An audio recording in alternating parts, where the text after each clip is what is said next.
Deer Island in Alaska. It's 2/3 of the way to Russia along the Aleutian chain of islands. The nearest inhabited island is about 50 miles away. The weather on Bull Deer Island is pretty brutal, especially during the winter, and there's no electricity there. In 1944, the United States Army decided they wanted to send 5 of their soldiers to monitor the weather station on Bull Deer Island. That was like the one thing the island was used for. And so one of the people that was sent on this assignment was a guy by the name of Bud Houston. Bud was born in Wisconsin and worked in a shipyard before enlisting in the Army in 1942. He was a big hunter and outdoorsman, and so the prospect of living on this kind of desolate Alaskan island really appealed to him, and he was excited about the assignment. In October of that year, Bud was flown out to Bull Deer Island, and he met with the other 4 soldiers that were going to be living on the island with him. It was going to be those 5 on the island. No one else is there. And they quickly learned their job of monitoring the weather station was a very low effort job. And so they could do all of their tasks over the course of the day pretty easily, and it freed up a lot of time for them to explore the island. And that would actually become their favorite pastime because there really wasn't much else to do there except explore the island. And so very quickly, they became very familiar with the whole island because it wasn't that big. It was about maybe 2.5 miles wide by 4.5 miles long. On March 3rd, 1945, so 5 months after they've arrived on Bull Deer Island. So by now, they know every square inch of the island. They're very comfortable here. They had to do a routine patrol around the weather station. This was something they did multiple times a week, so very routine. And all 5 of them are sitting in the weather station, and Bud says he'll do it. So Bud gets his rifle, and he heads outside to do this patrol.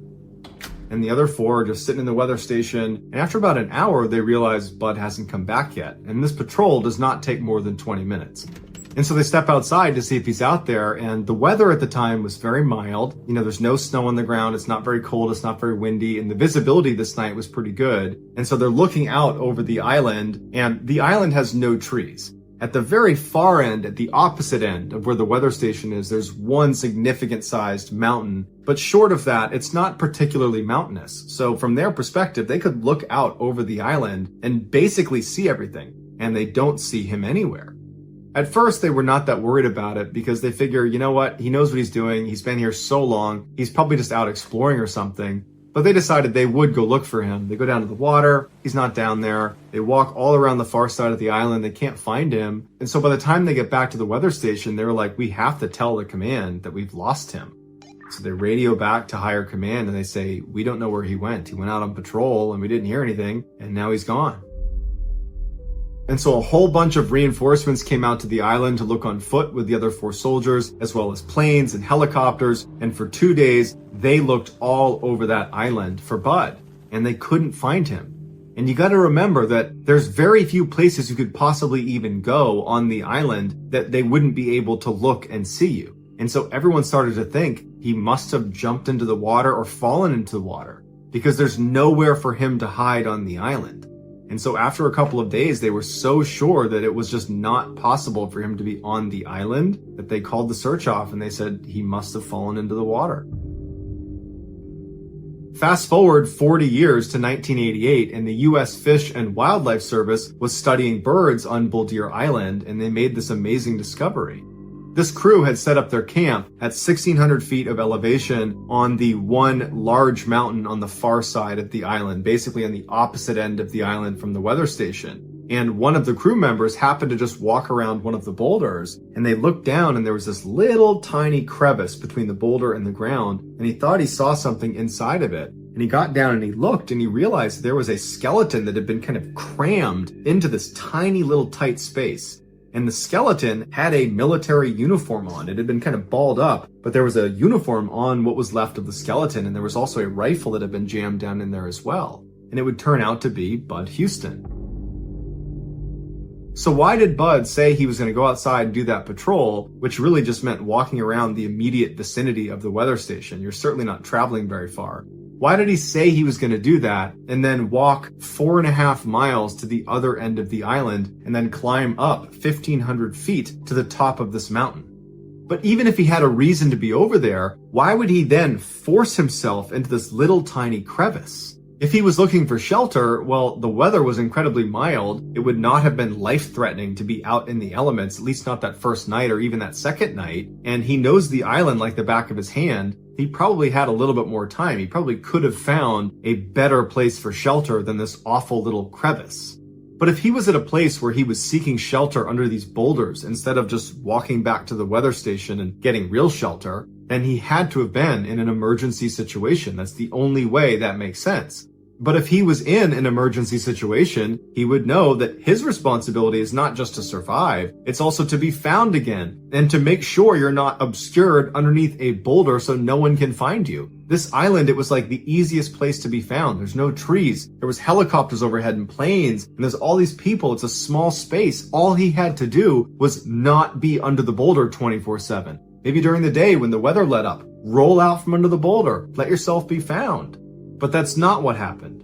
What probably happened is Bud somehow got crammed into that little tiny crevice almost immediately after he left the weather station to do that patrol. But logically speaking, he would not do that to himself, so someone else had to do it. But all the other people on the island were in the weather station at the time this would have been happening. So it really makes you wonder, what happened when he walked outside of that weather station? Who or what did he see, and what did they do? Next story. Goosebumps.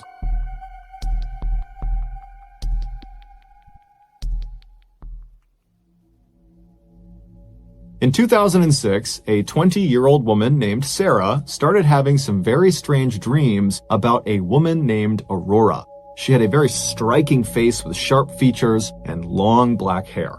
Now, her dreams varied. Sometimes Sarah was in a crowd of people, or she was at her office, or she was just alone in a room. But in all of her dreams, Aurora would always show up. Either she would interact with Aurora and they would speak, but Sarah could never remember what they actually spoke about, or Aurora would just be in the crowd or in the background just watching Sarah.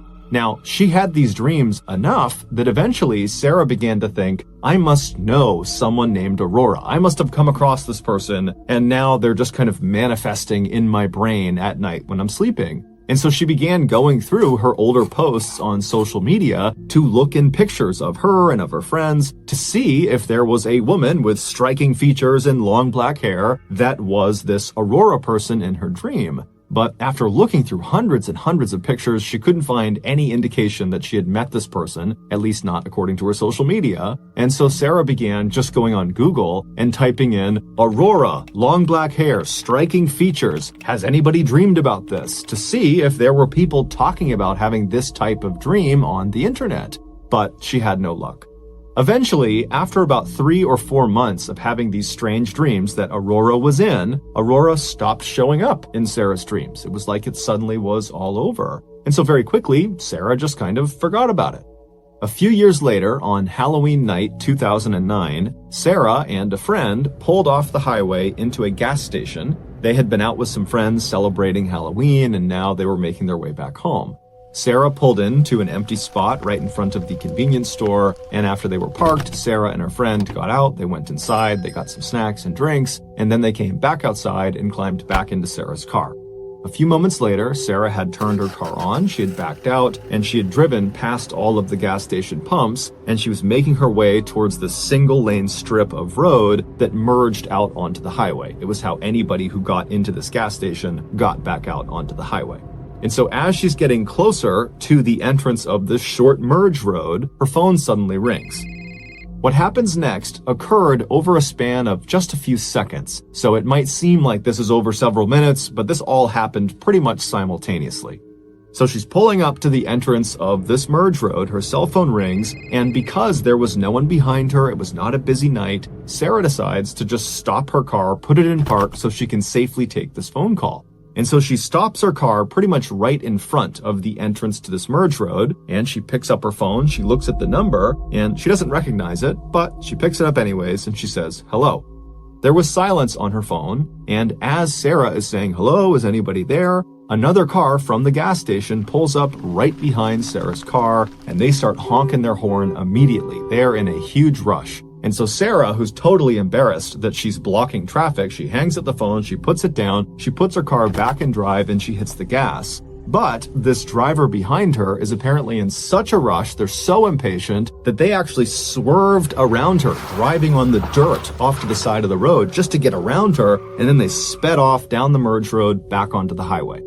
And literally, seconds later, another car that was already on the highway, a silver Honda Civic, lost control and smashed into this car that had just passed Sarah's car. So there's this huge car accident literally right in front of Sarah and her friend, who have now stopped the car. They're right at the end of the merge road looking at this horrible accident that they narrowly escaped. Sarah put her car back in park, she picked up her phone, and she called the police.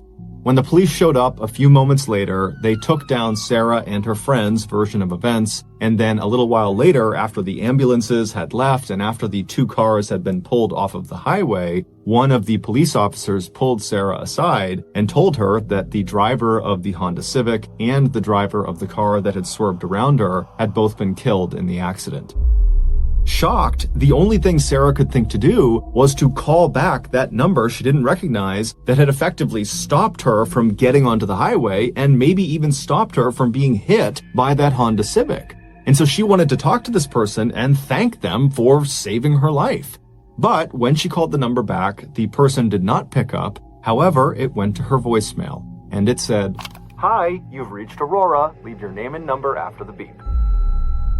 Sarah could not believe it. She said she had never felt goosebumps like that in her entire life. The next day, Sarah tried calling the number again, and this time the woman, Aurora, answered the phone. The two got to talking, and Sarah explained her crazy dreams and now this crazy car crash thing and how it's all connected. And Aurora would tell Sarah, like, "That's amazing. This is a crazy story you're telling me, except I didn't call you last night. I have no idea how you got my phone number." And so at the end of this phone call, the two women really had not reached any sort of explanation for how this came to be, how they came to be talking, but they ultimately just said, "Okay, hey, thanks and best of luck to you," and then they hung up.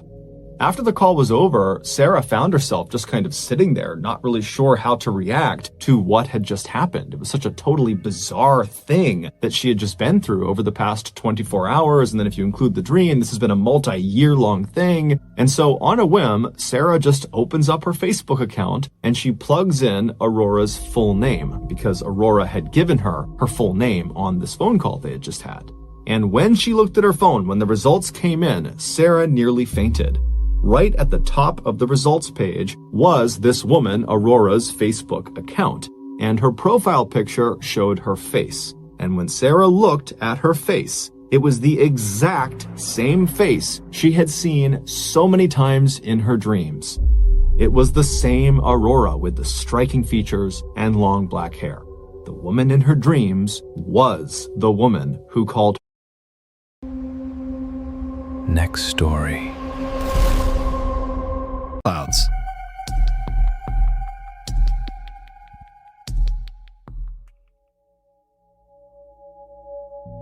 In 2007, 35-year-old Ava Wisniewska was a member of the German national paragliding team.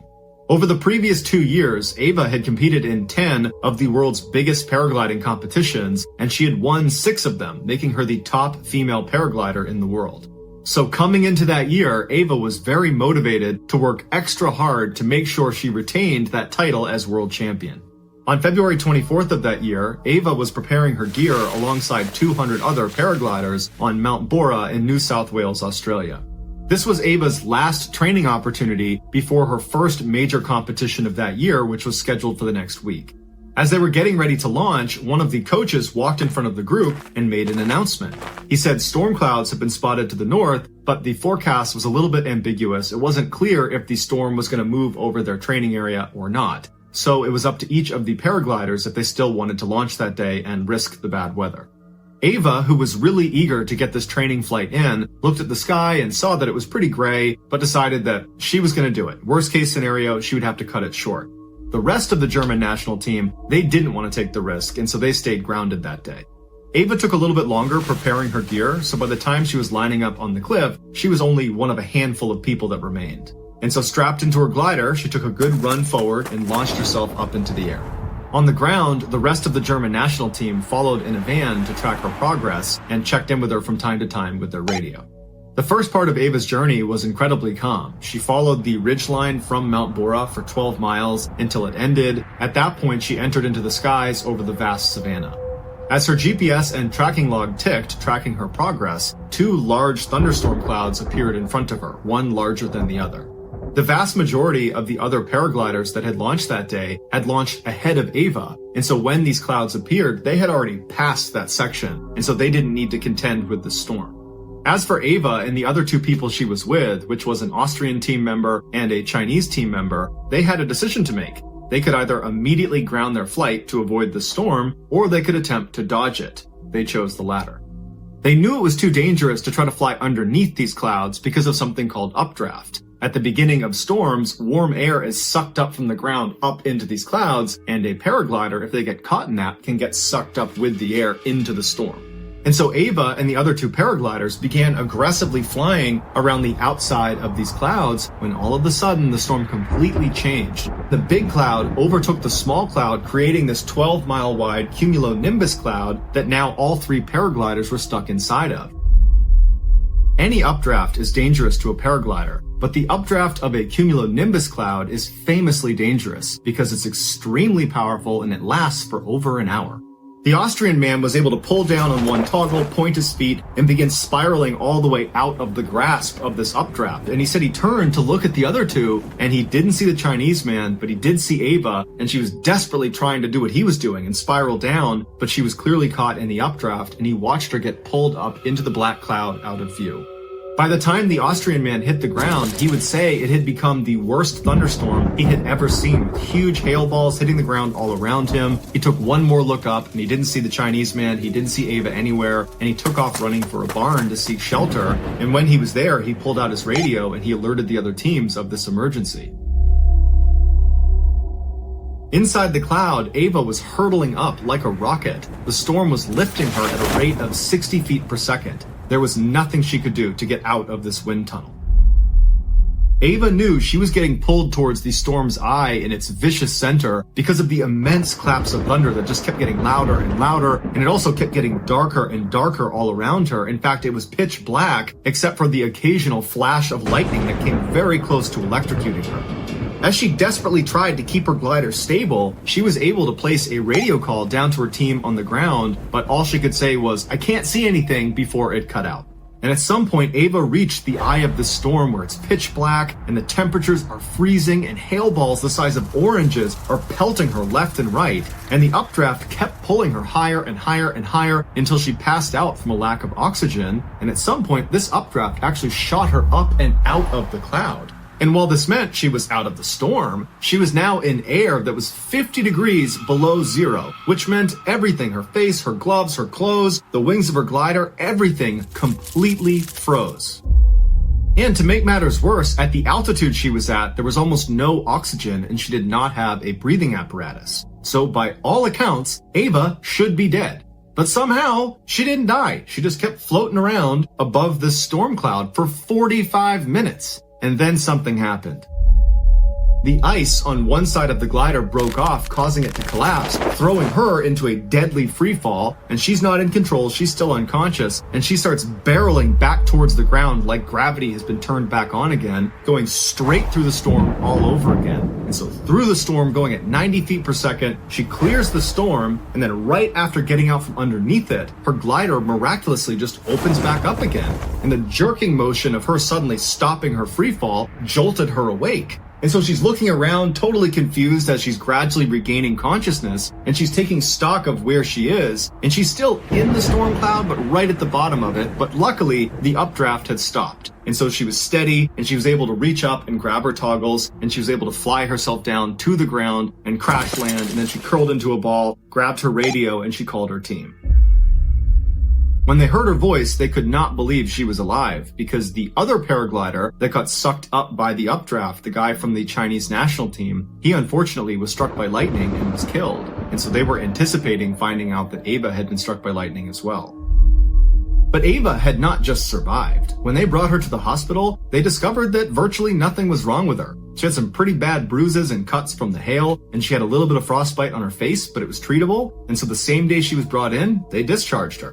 After leaving the hospital, she and her teammates went back to the launch site so she could collect her gear, and when they got there, she looked at her GPS, and the GPS had been tracking her entire flight the entire time she was up in that cloud. And she showed her teammates what it said, and they literally couldn't believe it. The screen showed she had reached an altitude of 32,634 feet, which, to put this in perspective, is the same altitude you fly at inside of a commercial jet. So imagine being outside of your plane in the middle of a flight, and that's how high she was. Another reference point is she was approximately 4,000 feet higher than the summit of Mount Everest. No human being had ever been that high. Next story.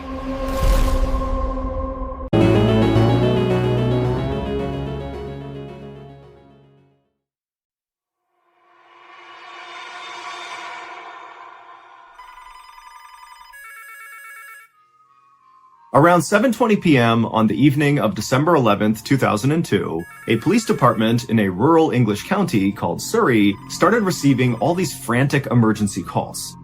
Now, all of these calls were coming from drivers on a heavily trafficked highway called the A3, and they all were saying the same things. They had seen this totally reckless driver with super bright headlights that was weaving in and out of traffic and going at high speeds and nearly crashing into people. And then a couple of the callers said they actually saw this car go down the embankment off the side of the highway, and so it looked like they might have crashed.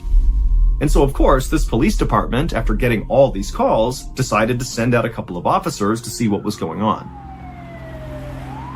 When the two officers got out to the A3 and began patrolling the area on the A3 where all these calls were saying they had seen this reckless driver, they didn't see the driver. They didn't see a wreck on the side of the road. They didn't see any signs of an accident. I mean, there was nothing there. Now, had only one person called in about this wild, reckless driver, at this point, the officers would have chalked this up to a mistake or even a prank. But so many people called in about this one particular reckless driver on the A3 that these two officers decided to just keep on looking and really see if they can figure out where this driver went. And so to this point, the two police officers had been just driving on the A3 to try to find this driver. And so they decided they would park their vehicle, get out, and walk on foot on the edge of the highway because there were these huge forests that lined either side of the A3. In fact, Surrey, the county in England where this was one of the most heavily forested areas in all of England. And so these forests on either side of the A3 were very dense. You could not see very far into them. And so these officers were thinking that it might be possible that this driver, if they were driving as recklessly as all the callers made it seem like, they could have veered off the highway, gone down the embankment, and then because they were going at such a high speed, they could have crashed their way into one of these forests and basically disappeared from view from the road. That in order to see this crash in the forest, you'd have to be basically in the forest. And so these two officers, they pulled over, they got out, and they began walking along the edge of the highway, staring into the forest, looking for a sign of a car wreck. And sure enough, after walking for a while, one of the officers spotted something deep in the woods that looked almost metallic or plastic. Whatever it wasn't supposed to be in the forest. And so the officers made their way into the tree line and began walking through all the trees. And as they got closer, they realized very clearly there was a car. There was a wreck in the forest. And so the two officers, they begin running towards the wreck. They're calling for backup on the radio. They get to this wreck in the middle of the forest, and they're on the driver's side, and they look inside the car, and there's no driver in the driver's seat, but they looked through the car to the passenger side, and they saw the front passenger door was wide open, and on the ground on the other side of the car was very clearly a body. And so the two police officers rushed around the car to get a better look at the body. And when they did, they couldn't believe what they were seeing. It didn't make any sense. Like, what was this? Now, to understand why these police officers were so caught off guard by what they were seeing, we need to go back 5 months to July 16th, 2002. On that night, a 21-year-old man named Christopher Brian Chandler finished up his beer at a pub in West London. And for reference, where this pub was located was about 1 hour north of that stretch of the A3 highway in Surrey where the car was found in the woods.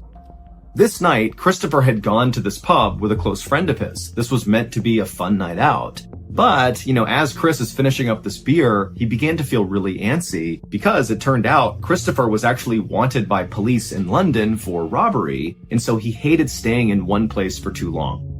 And so the only people who even knew where Christopher was the friend he was with at the bar, and then also Christopher's brother. He knew he was at this particular pub.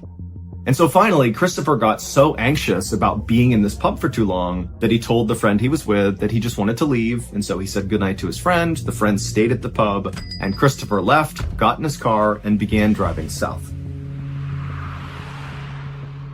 But Christopher never arrived at the place he was trying to go. He just sort of disappeared, and nobody heard from him again. Christopher's brother eventually would report Christopher missing, but remember, the brother knows Christopher is wanted for robbery, and so Christopher suddenly going on the lam and just disappearing for a while was kind of par for the course, and so the brother really didn't think this was a big deal. And also, the police felt the same way because they know Christopher is trying to elude them, and so it makes sense he would be missing. And so as a result, nobody really followed up on Christopher's missing person report. Everybody just kind of moved on. That is, until 5 months later, when all those drivers began calling into the police in Surrey about seeing this totally reckless driver careening down the A3, who eventually crashed into a ditch, and then those two officers, they went out to that stretch of A3, and sure enough, it was Christopher's car, and the body on the ground was Christopher. However, there was a problem. When the two police officers walked up on Christopher's car and saw it for the first time, they were struck by how old it looked, but it didn't really register with them why that would matter. It just stood out to them that this is a really, really old and rusted up car. But when they went around to look at the body on the ground, Christopher's body, they saw that his body was actually mostly a skeleton, which meant Christopher did not crash and die on this night, December 11th, 2002. Very likely, he crashed and died 5 months earlier, right around the time he disappeared. Now, the Surrey police, they say that this was all just one big coincidence, that the reckless driver that all these drivers were reporting that night on the A3 must have not crashed and actually just kind of got away, and then just by coincidence, when the police were searching that area of the A3 for the reckless driver, they happened upon Chris and his car.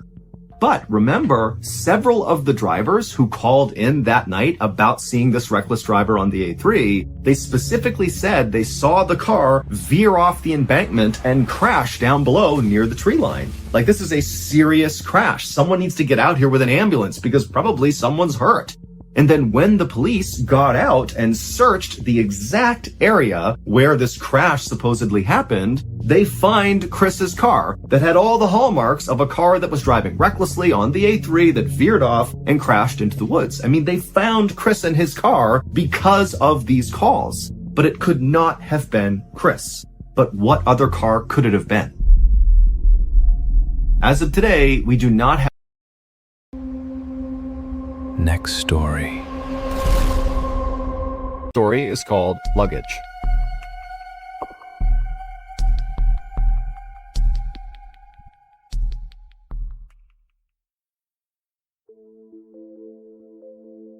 From the time Gareth Williams was a young boy, his parents knew he was extremely gifted. When he was just 17 years old, he achieved a first-class honors mathematics degree from a university in his hometown of Wales.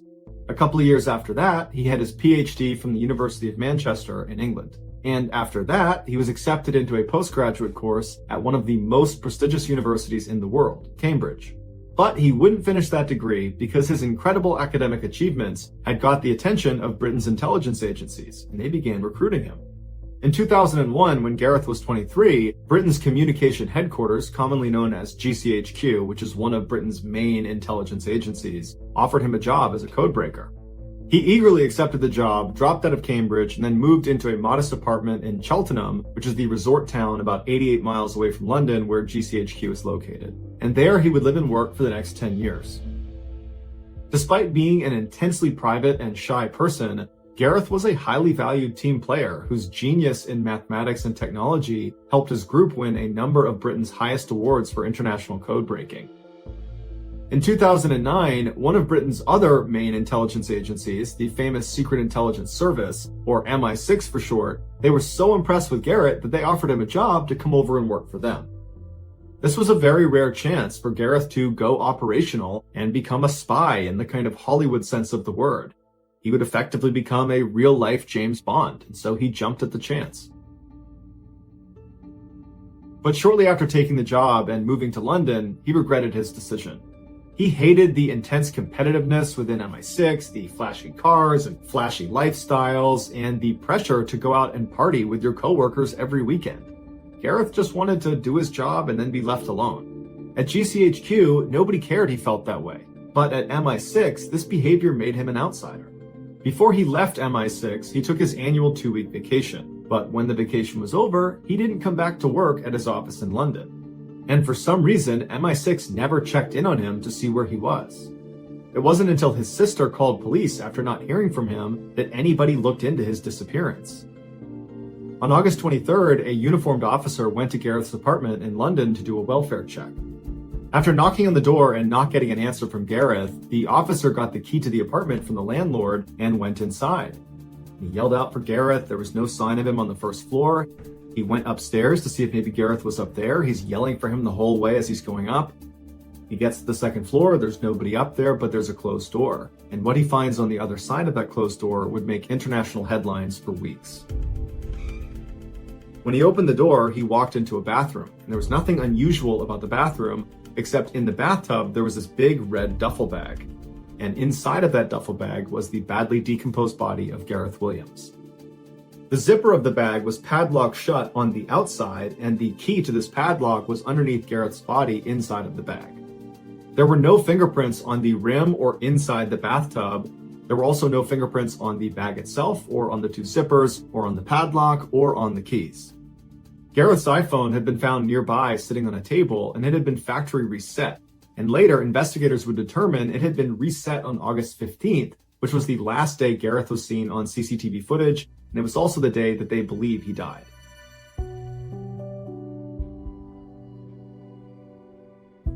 According to the coroner, Gareth's body had no injuries on it. There was no sign of a struggle, and his toxicology report showed that he had no drugs or alcohol in his system.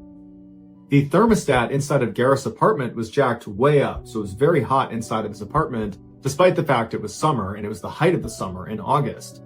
But regardless, the excessive heat in his apartment sped up the decomposition process and made it impossible to precisely determine a cause of death. Despite a lengthy investigation by police, there was never a conclusive determination as to what exactly happened to Gareth, although there are many theories. Some say the Russian mafia killed him because right before he died, he had been focusing on money laundering in Britain that was tied to the Russian mafia, which would have made him a target. Another theory is MI6 had something to do with Gareth's death, which is why they were not so eager to go looking for him when he didn't come back from his vacation. In fact, one former MI6 agent has come out and said he believes there was a cover-up. He was interviewed by CNN and said that it looked like MI6 had gone into Gareth's apartment ahead of the police and wiped it all down, removing fingerprints and DNA evidence. The last prominent theory is that Gareth did this to himself. It was discovered that he made occasional online visits to bondage sites, and at least one time he'd had to yell out to his landlord to help get him out of his bed because he had tied his wrist to the bed frame and couldn't get himself undone. But when two experts who were a part of the investigation attempted to put themselves inside of a similar-sized duffel bag and lock it with the padlock on the outside, they couldn't do it despite trying over 400 times. And even if Gareth could have somehow physically got himself inside of this bag and locked it from the outside, how could he have done that without leaving fingerprints all over the bag, all over the lock, the zippers, all over the tub? Because when he was found, he didn't have gloves on. Ultimately, despite the red flags, Gareth's death was determined to be probably an accident and was closed 3 years after his death.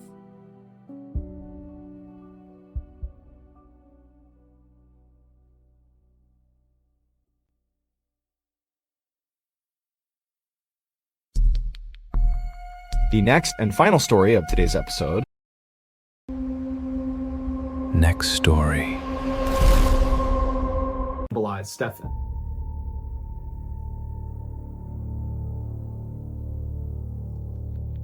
Our next story is called Monster Among Us.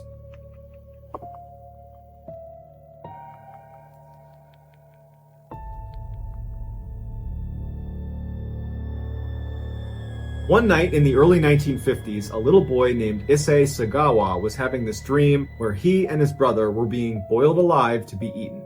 Sagawa says when he woke up, he immediately began fantasizing about what it would be like to be on the other side of that, to be on the outside with a human inside of the pot that you're boiling, that you're gonna eat. And he became totally obsessed with the idea of eating another person.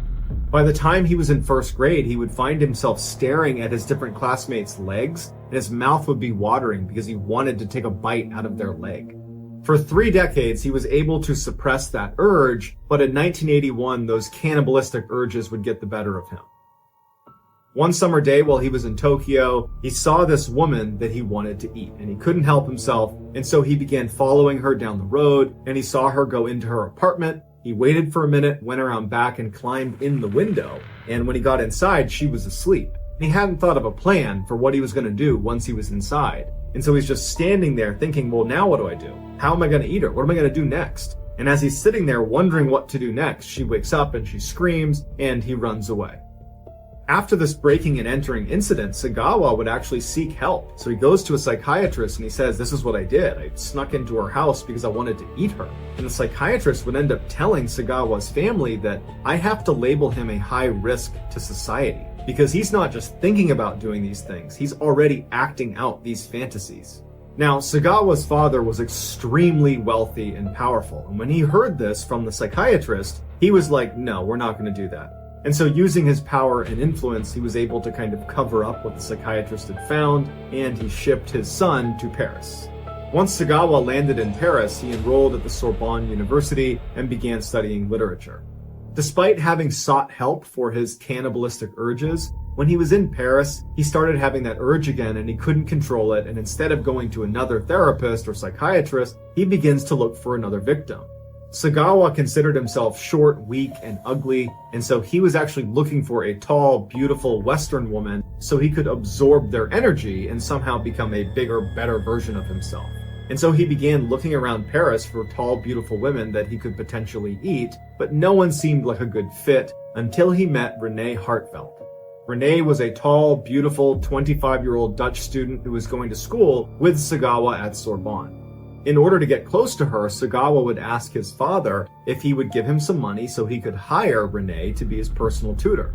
His father gives him the money, Sagawa hires Renee, and they strike up this working relationship together. And over time, Sagawa would build trust with Renee, they would become friends, and at some point he asked Renee if she'll actually come over to his apartment, something they had not done yet. And she's sitting in his apartment with her back turned to him.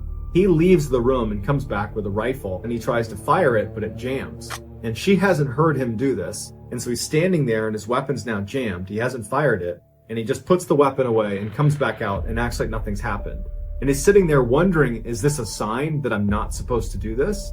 But at the end of the night, when she finally left, he decides, you know what, I gotta go through with this. I have to eat her. And so the next night he gets her to come over again. He gets the rifle out when she's sitting with her back to him once again, except this time the rifle fires. Only for an instant, he felt really bad and thought maybe I should call an ambulance. But then he stopped himself and he said, you've waited so long for this. You gotta just go through with it. He immediately tried to take a bite out of her, but it was too difficult and unpalatable. So he calmly leaves his apartment, he goes to the store, he gets a blade, he comes back, and he's able to begin removing pieces of Renee so he can eat them. Over the next 2 days, Sagawa would eat most of Renee, and he would take pictures of himself throughout the entire experience. When he finally felt full, he left a couple pieces still in his freezer, but put the rest of her in a suitcase and went to dump her in a lake. But as he was wheeling these heavy suitcases around town, people saw them, and it just drew a lot of suspicion. And at some point, someone must have called the police. They show up, they ask him what's inside the suitcase, they open it up, and there's Renee. When questioned about it, he just said, I killed her to eat her flesh. Sagawa awaited trial for 2 years in a French prison, and when he finally went in front of a French judge, when the judge read the details of this crime, it seemed so crazy and outrageous that the judge decided there's no way Sagawa can be sane, and so he was deemed insane and unfit to stand trial. He was ordered to go to a mental institution where he would be held indefinitely. Shortly after that, the French deported Sagawa back to Japan, where they expected him to remain in a mental institution for the rest of his life. But that didn't happen because the French dropped his case and his documents were sealed. And when he arrived in Japan, the Japanese could not get access to his court documents, and so they did not have a case against Sagawa, and so they had to let him walk free. And so in 1986, Sagawa checked himself out of the Japanese mental institution that he had been sent to, and he's been free ever since. He's written books and he's been featured on TV shows. He's even been called in to be a food critic. But what's even more horrifying is that Sagawa openly says that before he dies, he's going. Next story. Our next story is called Parents Know Best.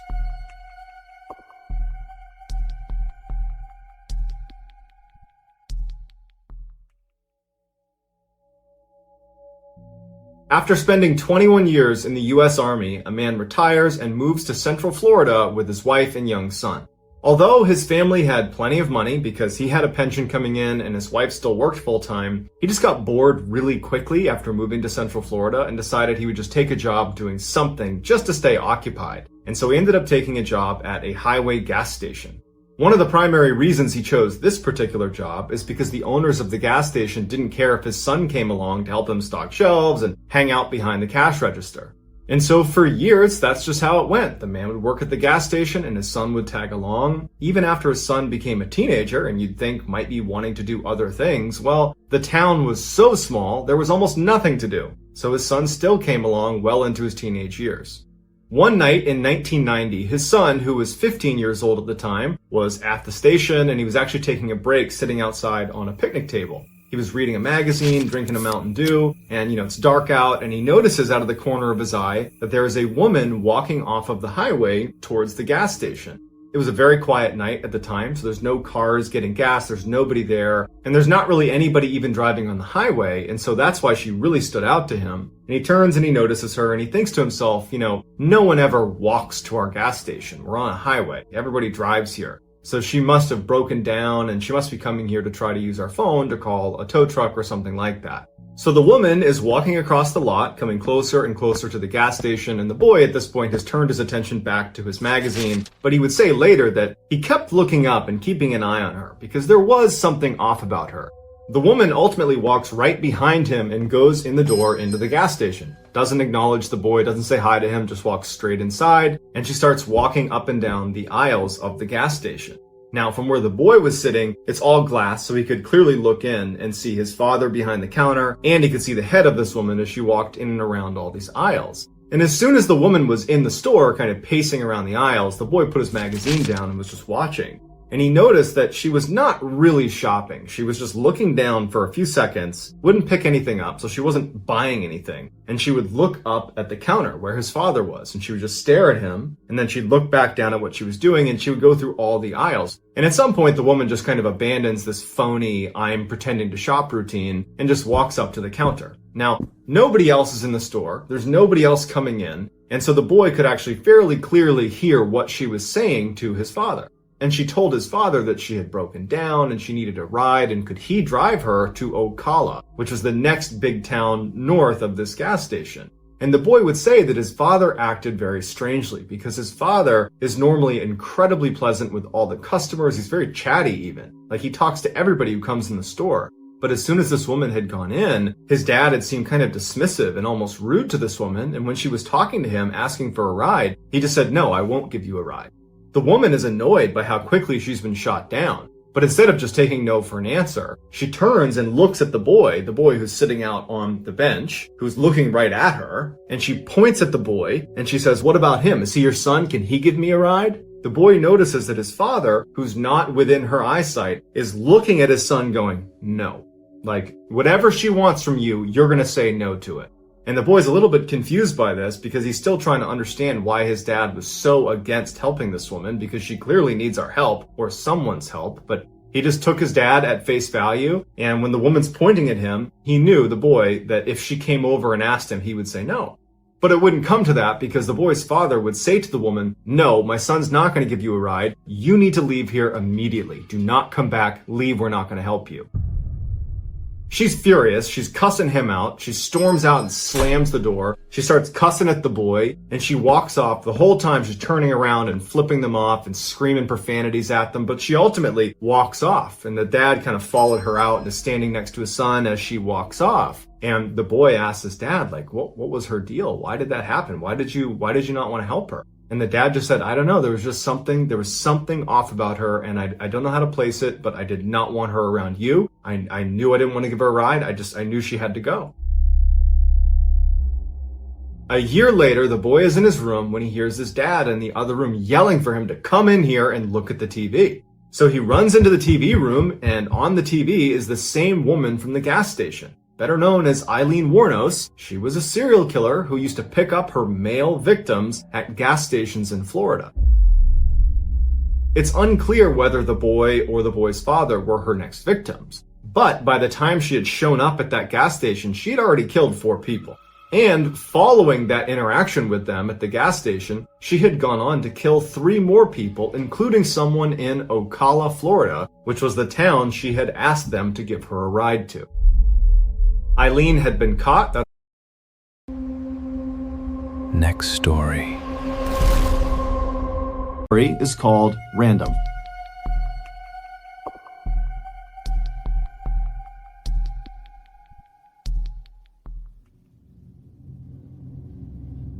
In 2019, Meg Morer was a 21-year-old senior at Tulane University in New Orleans, Louisiana. She was studying ecology and evolutionary biology and planned to pursue a career in scientific illustration after graduation. This was a field that combined her skill as a scientist, her incredible artistic ability, and her general love of nature. But despite her intellectual brilliance, what Meg was actually known for was her very uplifting personality. When her mother was asked what her daughter was like, she said, "Well, it's like trying to describe what it's like to feel the warmth of the sun. There are not words to accurately describe what that feels like." And that was Meg. She was radiant, she was joyous, she was adventuresome, she was kind, she was really just a wonderful person to be around. In March of that year, just 2 months before their graduation, Meg and 2 of her close friends decided to go on a trip for spring break. This would be their last spring break as students, and they wanted to enjoy it. Because they were all in excellent physical condition, they decided they would spend the week hiking in Georgia. When Meg told her family about her big plans, they could tell she was extremely excited, and they just told her, be safe and we'll see you when you get back. On the morning of their departure, which was March 5th, Meg packed her suitcase into the trunk of her small green sedan, and then she drove over to her 2 friends' apartment building, and they came out and they put their suitcases into the car, and then once the car was all packed and all 3 of them were inside, they hit the road. The drive from Tulane University to this area in Georgia where they'd be hiking took about 8 hours if you didn't stop. But none of them were in a particularly big rush, and so they figured they would just stop along the way, and if they got to Georgia super late at night, so be it. After being on the road for 2 hours without stopping, they all needed to use the bathroom, and so Meg decided to pull over at the first rest stop she saw. And the first one she saw was in this residential town in Mississippi called Gaucher. So she pulls off the highway into this very nondescript rest stop, and all 3 of them get out. They go into the main building and they use the restroom. Meg was the first one to be done, so she came outside and she waited right near the bathroom door. And then her 2 friends, they finished up as well. They came out, and then the trio began walking back towards the parking lot where Meg's car was. At the same time, a man driving an 18-wheeler tractor-trailer truck was bombing down the highway right outside of this rest stop, and right before he was going to pass the area where this rest stop was, he heard something fall off the back of his truck. He instinctively checked both of his mirrors to see if maybe he could see what had fallen off, but he didn't see anything in the road, and so he just pulled over onto the shoulder and got out to see what was going on. When he walked towards the back of his truck, he expected to see, maybe one of the back doors had popped open or something like that. But even before he made it to the back of his truck and could even look at those back doors, he already knew what had fallen off the truck. 2 of his back tires were just gone. This truck had what's called dual rear wheels, which meant on the axle, there was not just 1 wheel on each side. Instead, there were 2 wheels on each side. So 4 wheels across 1 axle. And so each of these 2 wheels were bolted together and would turn at the same time and kind of functioned like 1 big fat tire. This gave the truck more stability and safety when it was towing. The driver, in a panic, looked back down the road in the direction he had just come, hoping to just see the tires somewhere, but they weren't anywhere to be found. And so, not really knowing what to do, he just instinctively called his boss and told him what was going on, and his boss just said, "Hold tight, I will send help out to you." And so this driver is left to just stand on the side of the road and wait for help to arrive. And so as he's doing that, he's just staring back down the road in the direction he had just come, as if these tires are just going to magically appear. And as he's looking in this direction, he starts to notice on the other side of the highway, there are police cars and ambulances streaming into a rest stop that he had just passed. And it was the rest stop where Meg and her two friends had been. It would turn out when these two tires became dislodged from this truck, they went careening across the highway to the other side, across oncoming traffic, all the way up into this rest stop, and they crashed directly into Meg right as she was climbing back into her car. These two tires combined weighed almost 1,000 pounds, and so the impact killed Meg. She was pronounced dead on the scene. After an investigation, it was not conclusively determined what actually caused these tires to fall off. The likely cause was they were missing a small part known as a locking washer that costs $3 and is very easy to acquire. But regardless, at this point, the incident is considered a freak accident. Next story. Of 2002, Mark and his wife Kathy were on their way to a baby shower in Baltimore, Maryland that was being held for them by Kathy's family. It would be a 7-hour drive from their home in Ohio, so Mark and Kathy tried to get out the door as early as possible, but one thing led to another and they got a pretty late start. By midnight, they were only about an hour away from their final destination, but they both desperately needed a bathroom break. And so they pulled into a rest stop in Frederick County, Maryland, which is about an hour outside of Washington, D.C. The rest area parking lot was completely vacant except for one car, which was a dark blue late model 4-door sedan that was parked head-in right in front of the bathroom. Mark and Kathy pulled into a spot that was a few over from the sedan. They got out, they walked up to the restroom. Mark was done first, so he waited outside of the women's restroom for his wife. As he waited, he turned around to face the sedan that initially, when he first pulled in the lot, he believed was empty. But now, as he's looking at it, he can clearly see there are two people in the front two seats. A middle-aged man who's sitting behind the steering wheel looking directly at Mark, and then next to this guy is a sleeping teenager. And immediately, Mark felt really creeped out by these two guys. I mean, they are in this random rest stop in the middle of the night. They're the only ones there, and this guy is just staring menacingly at Mark.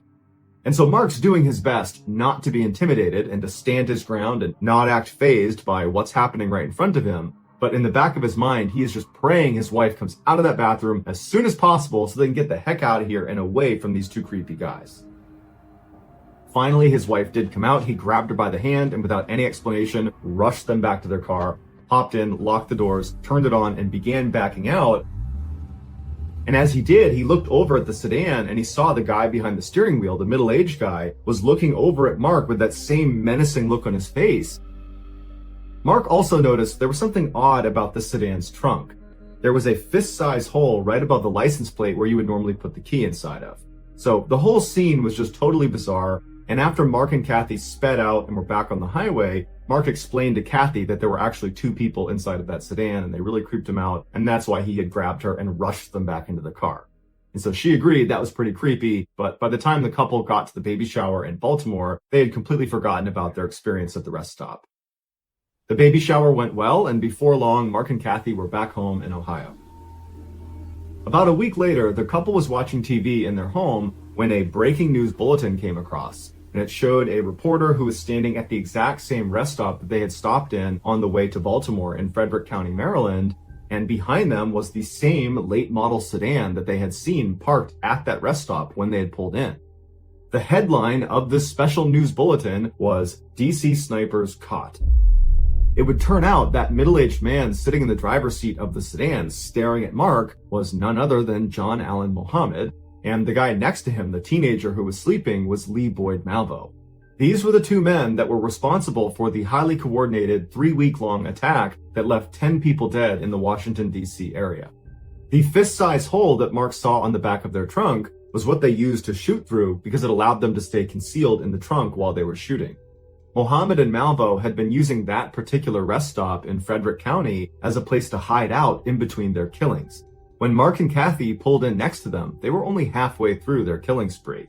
Mark believes the only reason he and his wife were not targeted is because the killers most likely were trying to keep this rest stop off the radar because it was their hiding spot, and so they wouldn't have risked an attack there. Although, ironically, they would ultimately be caught in that rest stop. Mohammed was executed by lethal injection in 2009, and Malvo is serving a life sentence.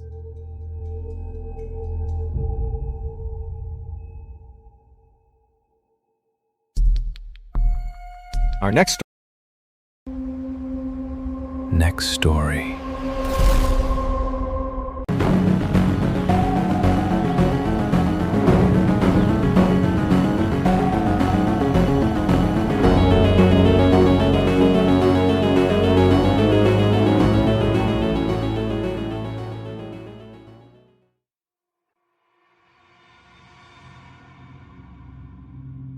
In the 1970s, a young woman and young man were on their very first date together, and it wasn't going very well. It wasn't going badly, it was just really, really awkward. They just were not meshing at all. And so as they're getting ready to leave and retire for the night, the guy is thinking to himself, I have nothing to lose here, we're probably not going to go on a second date. And he says to the woman, hey, do you want to not go home right now and actually come on a hike with me? And he goes, I know this sounds like a terrible idea, but hear me out. I go mountain climbing in this area called Provo Canyon. It's not that far from here. There are these beautiful trails that lead up the side of the canyon to these amazing scenic overlooks. And tonight it's a new moon, so there's great visibility. And I just think that you might enjoy it. And so at first, the woman is obviously a little bit hesitant. But when he says, look, I go hiking there at night all the time. I love it out there. And I promise if there's any weirdness, if you don't like being there, we'll just turn around and leave. It's totally safe. And so after a little bit of coaxing, she finally says, okay, you know what? That sounds fun. Let's go do it. And so their date that had been really awkward suddenly became really exciting. And the two of them were kind of like thrilled, like, wow, look at us making our way up for a nighttime hike through Provo Canyon. And so they arrive at the mouth of this canyon, and they're both obviously excited, and they hop out and they start walking up this trail that brings them into a heavily forested section of the canyon. Now, to this point, the guy felt like this was a really great idea. He really had gone hiking here a bunch, and he really did know the area well. But as the trail brought them into the forested area, the guy remembers feeling this overwhelming sense of dread. He didn't know why, it was just like an overwhelming sense of anxiety that something bad was going to happen to them. But he had worked so hard to convince his date to come with him, and had convinced her it was safe, that he's not about to let on to her that there was anything wrong with what they were doing. And so he put on, his strong face and just kind of suppressed it and just kept on walking and, holding her hand tight, and they just continued their walk. But his sense of dread would just build and build to the point where he was really on edge. And what he didn't know, but would find out later, is that his date, the woman, she also had this horrible sense of dread as soon as they went into the forest. But she didn't want to tell him because she didn't want to seem like a party pooper, because he seemed really excited about it. At some point as they're walking down this path, the man steps on something that felt soft. He didn't know what it was, but it caused him to freeze immediately, and he's holding her hand. He kind of jerks her to get her to stop, and before he can even look down and see what he's standing on, he hears rustling coming from the bushes just off the trail. She hears it too, and both of them, without saying a word to each other, because again, you gotta remember, they're both really stressed. They haven't let on to the other how stressed they are, but they're both basically ready to leave. And so the two of them turn around and they hightail it out of there. He has no idea what he stepped on. They don't know what they heard in the bushes, but they don't care. The anxiety was so high, they just wanted to leave. Years later, that man and woman who had this very strange date would actually be married. And they'd be sitting down watching TV together, and they're flipping through the channels, and they land on an interview with a death row inmate. And the interviewer is asking the inmate, was there ever a time that you were almost caught red-handed? And the guy being interviewed says, yes, one time. I was in the forest up in Provo Canyon one night, and a young couple came walking up the trail. I didn't see them, so I only had a chance to jump into the bushes right next to the trail, and the guy actually stepped on the body of a girl I had just killed. But for some reason, he didn't look down and see what he was standing on, and the two of them didn't notice me just a few feet away from them. They just turned around and walked away. Turns out that young couple had run into one of the worst serial killers. Next story. man. He was this extremely famous American actor who basically anywhere he went in America, people would know who he was. He was extremely recognizable, a household name, an A-list celebrity through and through. But his acting prowess and his career and his fame, those are not the things we remember him for. In early 1865, when Edwin was 31 years old and was at the height of his acting fame, he walked into a New Jersey train station and walked through the building to the actual platform where the trains are. And as soon as he turned a corner and actually saw the train that he wanted to board, he very quickly realized that he probably was not going to get on that train. There was already this huge throng of people out on the platform pressed up against the side of this train, and they're all waving their arms around and yelling. And in the middle of this big group of people with his back pressed up against the train was the train's conductor, whose job was to sell tickets in addition to driving the train. But from Edwin's perspective, it seemed fairly obvious based on the conductor's body language and what some of the people in the crowd were yelling that there just weren't enough tickets. That's why this big unruly group had formed, because all these people were rushing forward trying to buy one of the last few tickets. Now, Edwin could have very easily just walked up and announced himself and shown his very famous face, and almost certainly he would have gotten a ticket.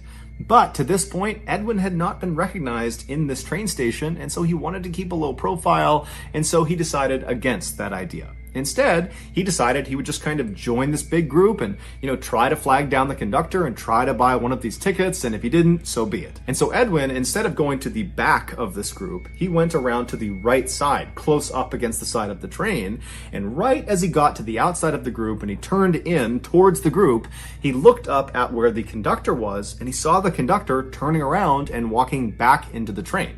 He had clearly sold all of his tickets, and so anyone who had not purchased one yet, like Edwin, they were out of luck. They'd have to wait for the next train. Edwin was about to just walk away and wait for the next train when he noticed the crowd in front of him. They didn't disperse like he was doing. Instead, they all seemed to kind of surge forward towards the train, which was now moving. And as they pushed forward as if they were going to jump onto this train, even though they didn't have tickets, one man who was towards the front of this group, right up against the train, he falls to the ground and gets trapped halfway under the train. His lower half was literally on the tracks under the train, and his upper half is now under this big crowd of people that are now trampling him. And so Edwin can see very clearly that if someone does not grab this guy and pull him out soon, he's going to get run over by the train. And so Edwin, without any hesitation, he jumps forward onto the ground on the platform, and he reaches his hand out through the feet of all these people in this crowd, and he grabs the collar of the guy who had fallen, and he pulls him. And as he's pulling him, this guy who's on his back, he starts pushing with his legs and his feet, and within about a fraction of a second, they yank him out from under the train, and the guy who had fallen and Edwin are lying on their backs on the platform. And before they could even talk to each other, they sat up and watched as a big train wheel rolled over that piece of track where this guy had just been laying. Edwin had saved his life. The guy he had saved was a 21-year-old named Robert, and so the two of them, they stand up and they face each other for the first time, and when Robert sees Edwin, he gasps, because this is Edwin Booth, the mega celebrity. He could not believe that was the guy who had just saved him. And while Robert was very thankful, he also was just totally dumbfounded at the absurdity of the situation he was in. And so eventually Edwin just says, hey, I'm glad I was here to help you, no big deal, next time be more careful. And then at some point the men just shook hands and parted ways. Edwin would eventually get on the next train and he would go wherever it was he needed to go. And before long, his very busy schedule kind of occupied his mind and he had kind of forgotten about what happened on the train platform. But a few days later, Edwin got a letter in the mail from a very high-ranking government official thanking him for saving Robert's life, because it would turn out Robert Lincoln was the eldest son of the then President of the United States, Abraham Lincoln. Now, to be clear, Edwin was extremely famous and had lots and lots of influence and knew lots of very important people, but he had never had any interaction with anyone in the Lincoln family before he met Robert on the train platform. So it was just a crazy coincidence that this mega celebrity happened to save the life of the president's son. But this coincidence was nothing compared to the coincidence that occurred next. On the evening of April 14th, 1865, so roughly 3 months after Edwin saved Robert, Robert's father, President Lincoln, sat down in a private seating area to watch a play at a Washington, D.C. theater. During the production, at around 10:15 p.m., a man snuck into the private seating area and shot the president to death. The killer was Edwin's younger brother, John Wilkes Booth. This assassination had nothing to do with Edwin or his interaction with Robert on the train platform. This was an assassination that was formulated and carried out completely independently, meaning it was purely coincidence that just a few months after Edwin saved a Lincoln's life. Next story. Shortly after 8 p.m. on October 9th, 1996, 31-year-old Anthony Irvin walked down a dark sidewalk in Philadelphia, Pennsylvania, towards a local grocery store. It was not that cold outside, but, it was kind of windy and it was dark, and, Anthony, he only had a light jacket on, and so he wasn't feeling that comfortable, and so he pulled his jacket tight around him as he walked, and as he was walking, all he wanted to do was just go home where it was warm. But he couldn't. He really needed money first. Once he had money, then he could go home. So Anthony had a pretty tough life, and for the most part, he really was just a career criminal. He had not had a regular job in a very long time, and instead, when he needed money, like tonight, he would steal from local businesses or he would mug people. In the past 9 years, he'd been arrested 8 times for things like robbery and assault. And so, for the most part, he was just a huge nuisance to the people in this neighborhood. Even if they felt bad for him, he was just a problem. But, despite how often he committed crimes, his crimes were always relatively petty. And so he really didn't serve much time at all in prison. He always ended up back out on the street, and he always ended up continuing to, be a problem. But tonight, though, as Anthony walked down the road, he was not thinking about how his behavior impacted his neighbors. He was thinking about finding some place or someone to rob. And tonight in particular, he thought, I'm going to look for a person. I need a target. And so he's walking down the road, and he actually began to get kind of worried because it seemed like it was quieter than usual out on the street. Like there was nobody out here. And he started to worry that if he didn't find somebody soon, like he was going to be out of luck. No money. But just then, right up ahead, a young man turned the corner and began walking up the sidewalk in Anthony's direction. He was sort of a smaller, younger-looking guy. He appeared to be all alone, and right away, Anthony's like, oh my goodness, perfect. I have my mark. I'm going to rob this guy. And so Anthony, he begins walking towards, this unsuspecting young man. And as he got closer, Anthony realized he knew who this guy was. This was Harry, his neighbor. And he's like, oh my gosh, perfect. Because I know Harry is super soft-spoken and gentle, like he's so calm. He's not going to do anything. Like, he's going to be so easy to rob. Yeah, it's horrible to rob your neighbor. He's going to know I did it, but what's he going to do? So Anthony marches right up to Harry and he stops right in front of him, blocking his path. And then Anthony delivers, his classic mugging threat. A few minutes later, a detective with the Philadelphia Police Department named Perry Kelly drove his cruiser fast down a city street. He'd been called to the area about a mugging, and he was hopeful he would get there in time to potentially catch the mugger, or at least see who they were or see where they went so that maybe he could catch them. And so Kelly, he turns the corner and he pulls up in front of the address where he's been told to go. As he's pulling up, he sees there are 2 men out on the sidewalk. One is lying motionless on the ground, and the other is sitting on top of him, and Kelly's thinking, perfect, I have caught the mugger. Like, he's the one on top of the other. I've caught him in the act. Great. I'm going to jump out of the car and arrest this guy. But no. When Kelly got out of the car and learned what actually happened here, this became easily the strangest thing he had ever come across in his 25-year career. So when Anthony mugged people, what he would do is he would put his hand into his coat pocket and he would press his fingers forward like he had a gun in his pocket. And he would sort of aim his hand inside of his jacket towards the person he was mugging, and he would say to them, as soon as he walked up to them, like, hey, I got a gun, give me all your money or I'm going to shoot you. And they would often look down, they'd see what they thought was a gun in his jacket, although they couldn't be sure, and, instead of questioning whether really Anthony had a gun or not, they would just hand over their money. Like, it wasn't worth it. Here, take my money And Anthony would take their money and run off, right? So this worked most of the time. And he's thinking, Harry, here's my easy mark, this young, meek kid. I'm going to use the same thing on him. It's going to be so easy. And so he walks up to Harry and literally stands in front of him and blocks his way. And Harry actually kind of walks into him and is like, what's going on? And Anthony, he delivers the line. He's got his hand in the pocket, pretending he's got his gun. And he's like, hand over all your money or I'm going to shoot. But Harry, whether or not he believed that Anthony had a gun or not, he actually had virtually no way of confirming it one way or another because Harry was actually blind. And Anthony knew Harry was blind because they were neighbors. And that was a big reason why he thought this was going to be so easy.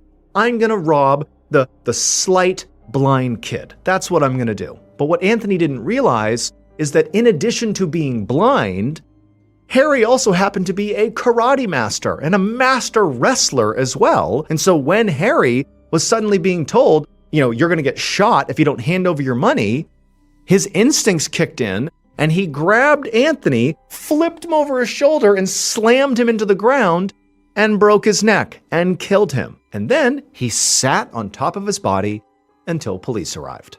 Harry was never charged in connection with Anthony's death, since it was determined he acted in self-defense.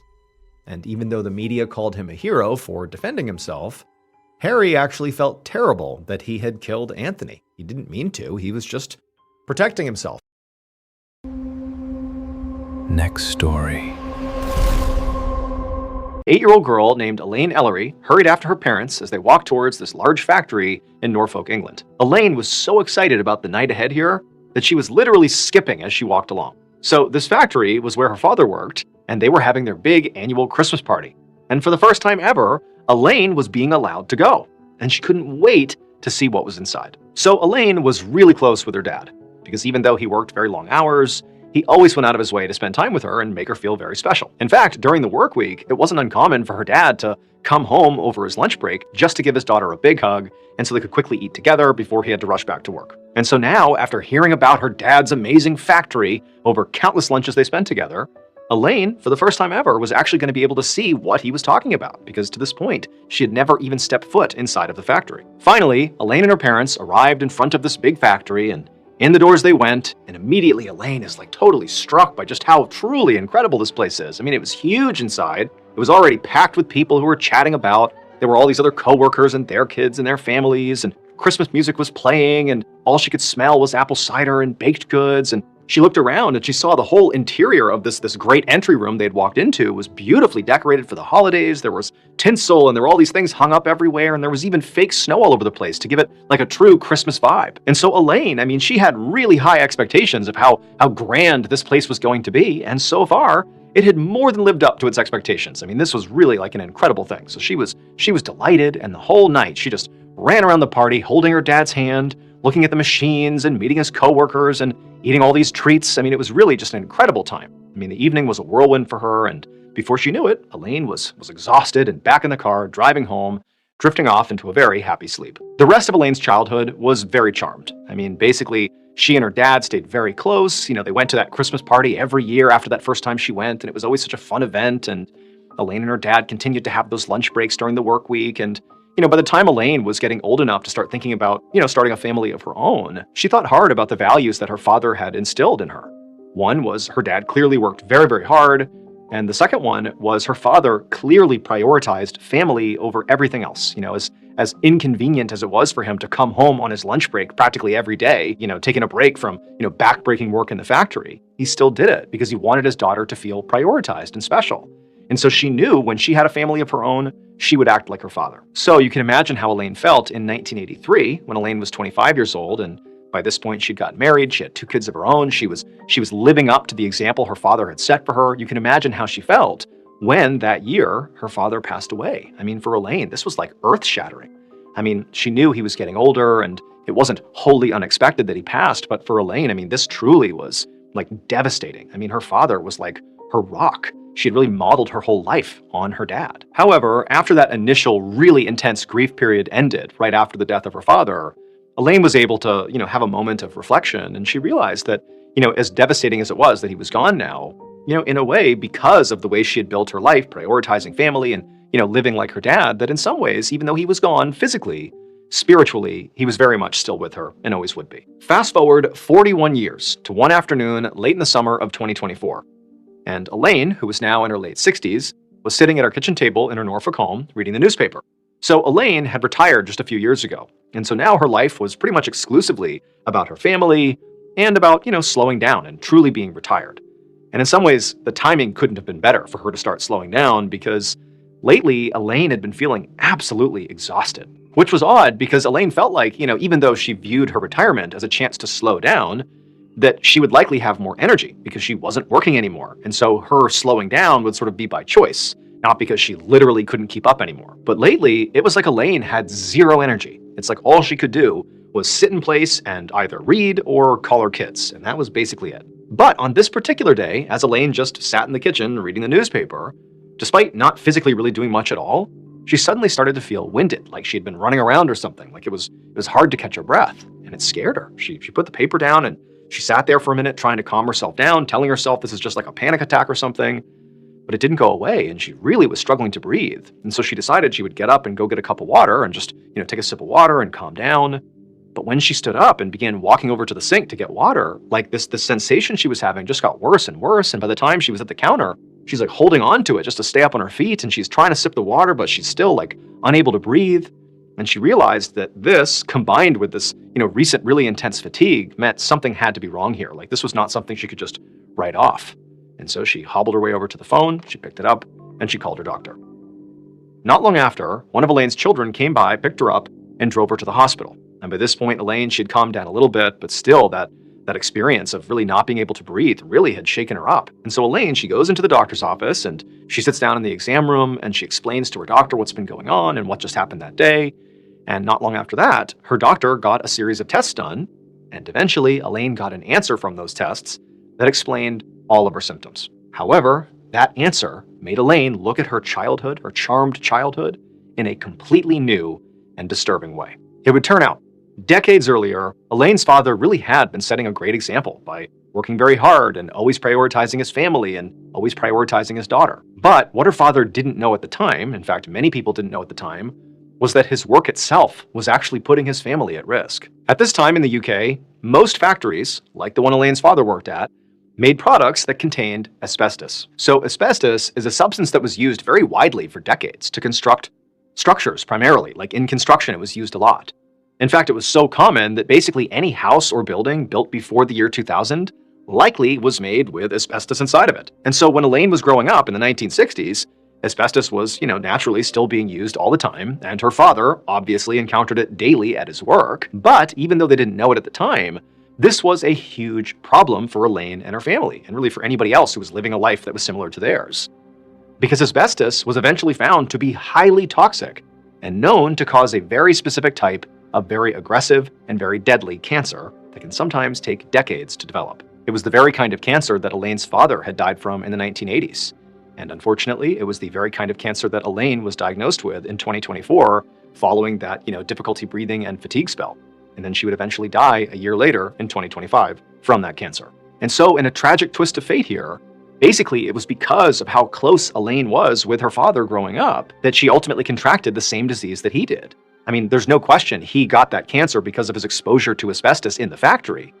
But he would come home from the factory, like over lunch, he'd come home and he'd have lunch with Elaine, and he wouldn't change. He'd give her a big hug. They'd have their lunch break together.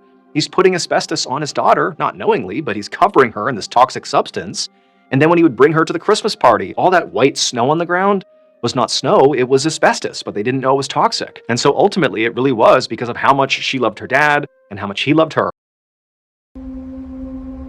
Next story. Florida city called Port Richey, a 37-year-old woman named Marisa Weber walked in the front door of her home and called out a greeting to her mom. Her mom didn't call back, but Marisa could hear her in the kitchen making dinner, and so Marisa walked over to say hello. But Marisa only got about 2 feet into the family's very cramped living room when one of their many cats came bombing into the room and nearly knocked Marisa over as it ran past her and ran up to the side of the wall and just stopped and stared at the baseboard of the wall like there was something there. Marisa was totally annoyed by this cat, and as she looked over at it, she knew what it was doing, because lately Marisa had noticed there were clearly rats in her family's home, kind of scurrying around in the ceilings and the walls. Marisa could hear them all the time, and one of their cats was now clearly hunting one of these rats. And this totally stressed Marisa out. She'd actually begun taking anti-anxiety and antidepressant medication largely because of this rat infestation, and really just the fact that Marisa hated living at her parents' home, but she didn't really have the means to go out and live in her own place, which she knew would solve the problem, and so she was just kind of stuck here. And so Marisa turned away from the cat and likely the rat behind the wall, and she made her way through the tight little living room into the kitchen, and she gave her mom a quick hug, and she saw her dad was also in the room as well, and he said hello to her. And then Marisa's mom offered her some food, but Marisa said, you know what, I'm not hungry, thank you. I'm just tired, I'm gonna go to bed. And so Marisa again gave her mom a hug, she said goodnight to her dad, and then she turned, walked up the stairs, and made her way to her bedroom. She went inside and shut the door. The next morning, Marisa's parents got up and they began making breakfast and getting ready for the day, but Marisa did not come downstairs, and so the parents assumed she must have left early for her job. Marisa was a secretary at a waste disposal company. And so the parents just had their breakfast and they too went out for their jobs. And then in the evening, when the parents were back home, Marisa did not come home at the time she normally would after work. But the parents were not actually that concerned right then, because they figured, okay, well maybe she left early and she came home from work early, and so we just kind of missed her on both ends, and that's why her door to her bedroom is shut. She's just come home early and she's in there and she wants to be left alone. After all, she's a 37-year-old woman. She probably wants her space. But later that night, when still the parents had not even heard their daughter moving around up there, the mother went upstairs and knocked on Marisa's bedroom door. But there was no answer. And so finally, Marisa's mom opened the door and the room was totally empty. Now, at this point, the parents did start to get concerned because they're thinking, okay, well, we didn't see her this morning. We haven't seen her now. We don't know where she is. But again, their daughter is 37 years old. And if she wanted to go do something out of the house by herself and not tell anyone, she was kind of entitled to do that. And so the parents ultimately decided that they would just let this go for now. And in the morning, they were sure to see her.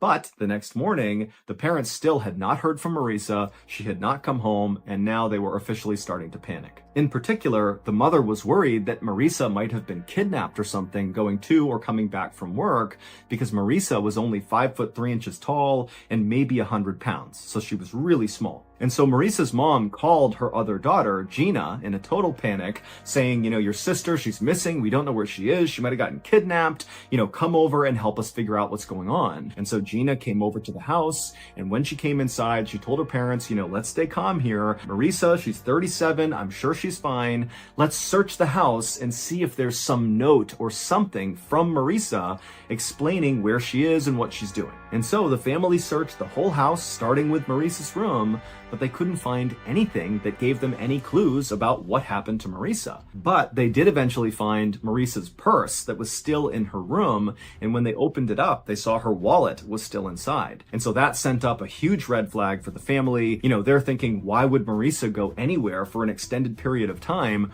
without her wallet? That made no sense. And so at this point, the family did call the police, and they reported Marisa missing. But the police got nowhere on the case, and so on November 9th, so 12 days after Marisa had said goodnight to her parents, gone up to her room, and then vanished, the family was at a total loss for what to do. But Gina, Marisa's sister, had begun to think to herself, you know, hey, it's possible that Marisa, who was not doing well mentally, you know, she was very unhappy, she was totally stressed out about this rat infestation, which really highlighted the fact that she was stuck at home with her parents at 37 years old. You know, Gina's thinking that it was totally possible that Marisa had just abruptly run away, or worse, maybe she had harmed herself. And so on November 9th, Gina decided she would take one more pass through the family home and just see if she could find any little indication that would give away what was going through Marisa's mind before she vanished. And where Gina started was in Marisa's room. And so Gina, she went upstairs, down the hall, she opened up her sister's bedroom,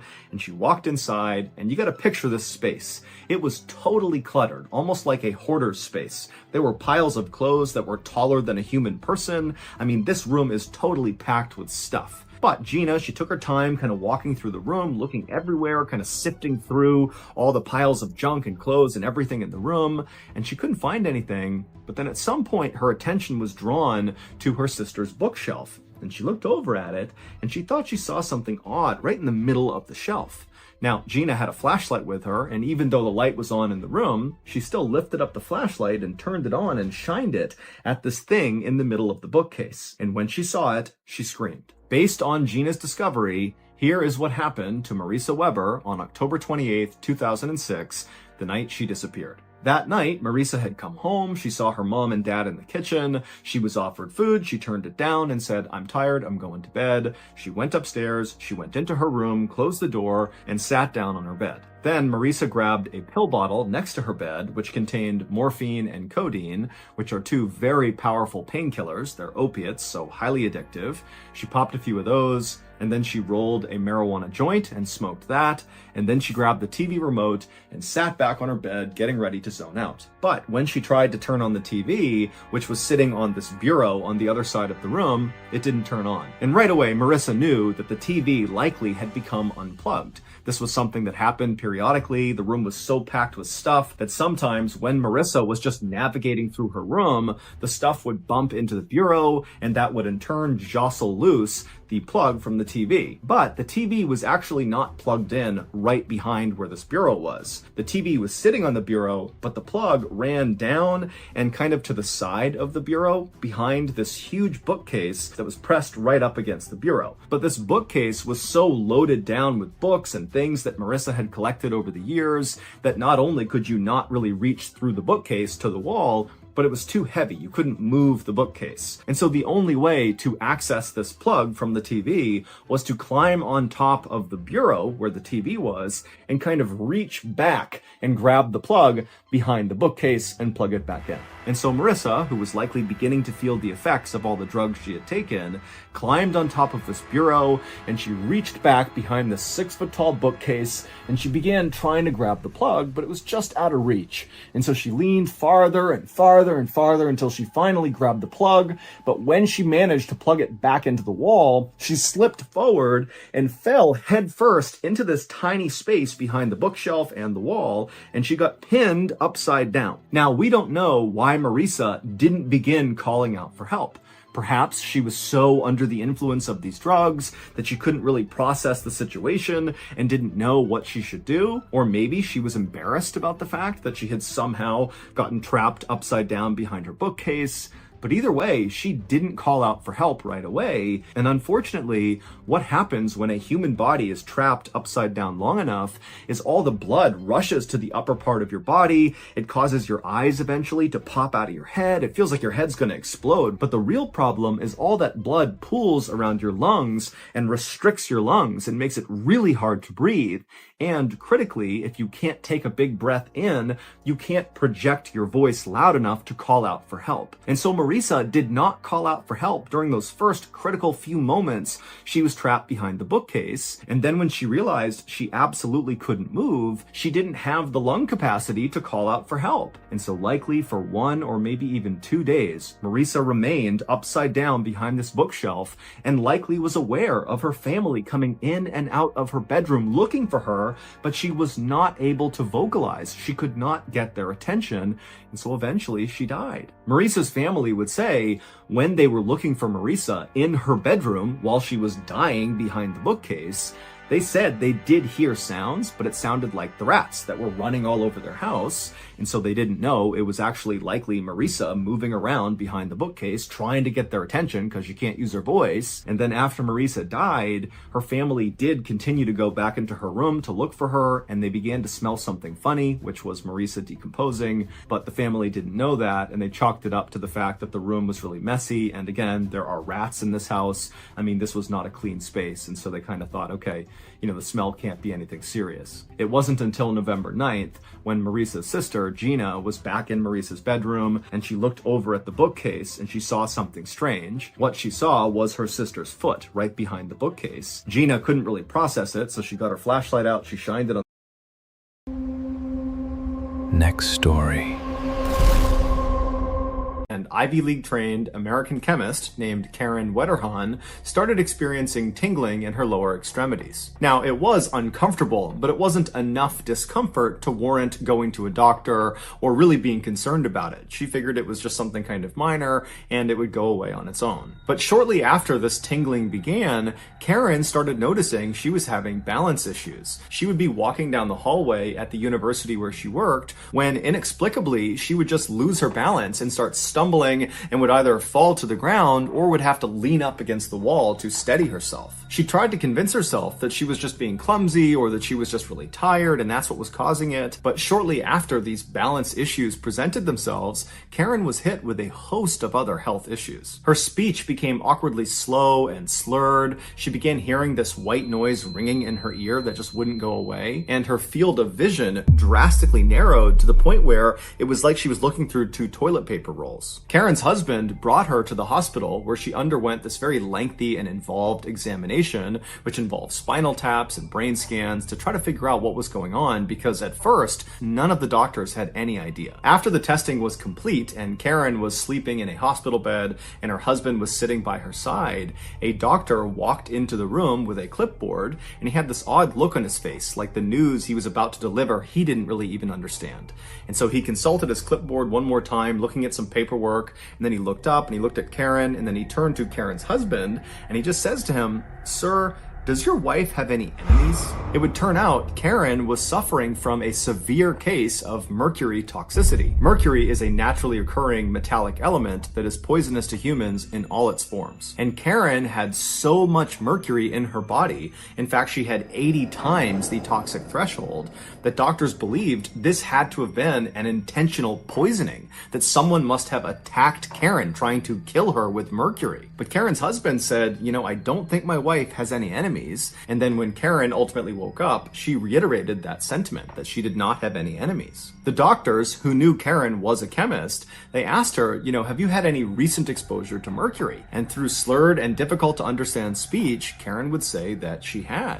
In fact, over the last 6 months leading up to this hospital visit, Karen had had lots of exposure to mercury because she was actually in charge of this huge $7 million research project that was looking to investigate the effects certain metals had on human health. And one of the metals she was studying was mercury. But Karen assured the doctor that anytime she handled any of these metals, she was always very, very cautious, especially when she handled mercury because she understood how hazardous it was. She said she always wore the proper protective equipment to make sure none of the substances made contact with her skin. And she worked under this big chemical hood, which is like a big vacuum, to ensure she didn't accidentally inhale any of the toxic fumes that came off of these metals. The doctor was totally stumped and went silent for a second, and then Karen at some point broke the silence by saying, well, there was one time I did have a spill with mercury, but it was totally meaningless, and I haven't thought about it until just now, only because we're trying to figure out what happened. She would go on to tell the doctor about an incident that occurred 5 months earlier. She had been working at her lab at the university where she was employed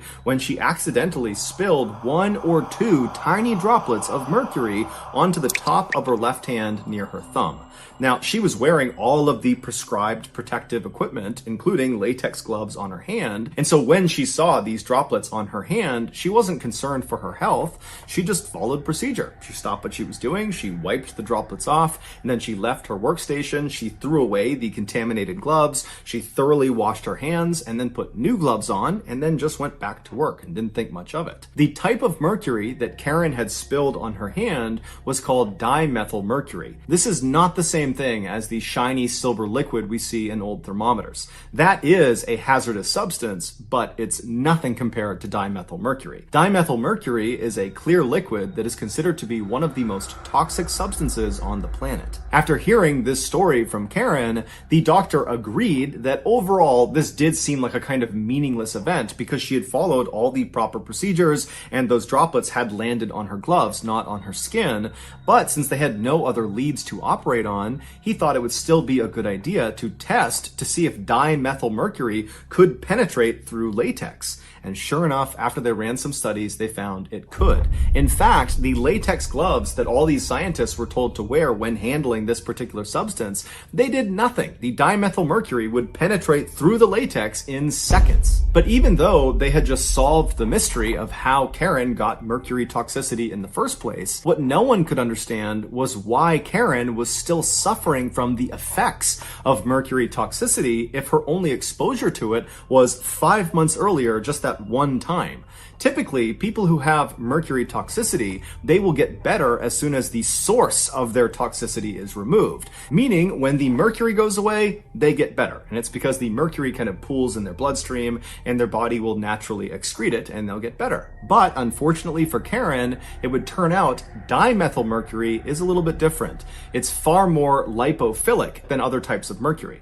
Lipophilic means a chemical substance is more likely to bind and mix with fat tissue in the body. And since blood is primarily made of water, when dimethylmercury enters the body, it does not settle in the bloodstream. Instead, it settles in organs that are made up of primarily fat. And once dimethylmercury is in your organs, it takes an exponentially longer amount of time for your body to excrete it, if it ever does. Sometimes you just die from the effects of mercury toxicity before your body can get rid of it. And in Karen's case, when she showed up to the hospital, it was already too late. Some of the dimethylmercury had already made its way up to her brain, which is an organ made up of 60% fat, and there it began to destroy her central nervous system. 3 weeks after being admitted to the hospital, Karen fell into a coma, and then shortly after, one of Karen's friends was in the hospital visiting her, and she saw a tear was coming down Karen's face. And so the friend turned to the doctor and said, is she in pain? Is that why she's crying? And the doctor said, no, it doesn't appear her brain is able to register pain anymore. Karen would unfortunately never wake up from her coma. She would pass away on June 8th, 1997,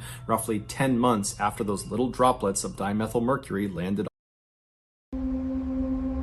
Next story.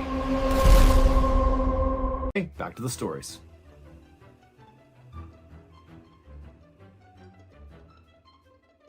Late one afternoon in April of 2019, a middle-aged woman named Mary was cutting up some vegetables in her kitchen in northern Spain when she heard a knock on her front door. So she put her things down, she went to the door, opened it up, and standing there was her next door neighbor, who was all smiles, and she was holding this big box that was wrapped in wrapping paper and had a big bow on it, and then sitting on top of this big gift was a tray of deep-fried rolls, or croquettes. Mary's neighbor was a 61-year-old woman named Carmen Marino, who was an exceptional chef. And her specialty were making these croquettes. They were filled with different types of meat and other things, and all the time, Carmen would come over and give them to Mary, and Mary loved these croquettes. And so as soon as she saw those, she was like, wow, amazing, and she invited Carmen inside. But Carmen didn't come inside. Instead, she took the croquettes and handed them to Mary, and Mary's like, okay, great, thank you. But Carmen was still standing right outside holding this box, and now Mary's looking at her thinking that Carmen looks kind of uneasy. And so Mary said, what's going on here? What's up with this box? Carmen was silent for a second and just kind of held this box out, at which point Mary realized, okay, so she's trying to give me this gift. And so Mary reached out and took this huge present, and she was like, thank you, Carmen. Like, what is this? What's going on? And Mary, when she looked at Carmen, she could tell Carmen's face was now bright red. She was very embarrassed about something, maybe whatever she was going to say.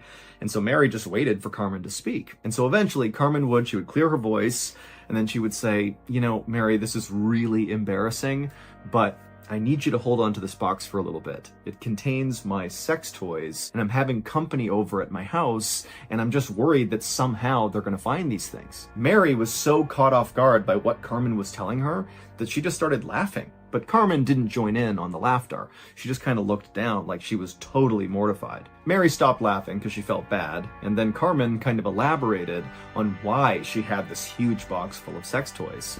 She would tell Mary that, she bought them with the intent of using them with her boyfriend, but a couple of months ago he had broken up with her. But Carmen had held on to these in the hopes that the boyfriend would eventually take her back and they would get back together again and get to use these toys. And so even though this was a totally weird and kind of uncomfortable request, Mary kind of felt bad for Carmen. One, because she had to make this request of Mary, but also two, it was obvious that Carmen was pretty shaken up about, losing her boyfriend.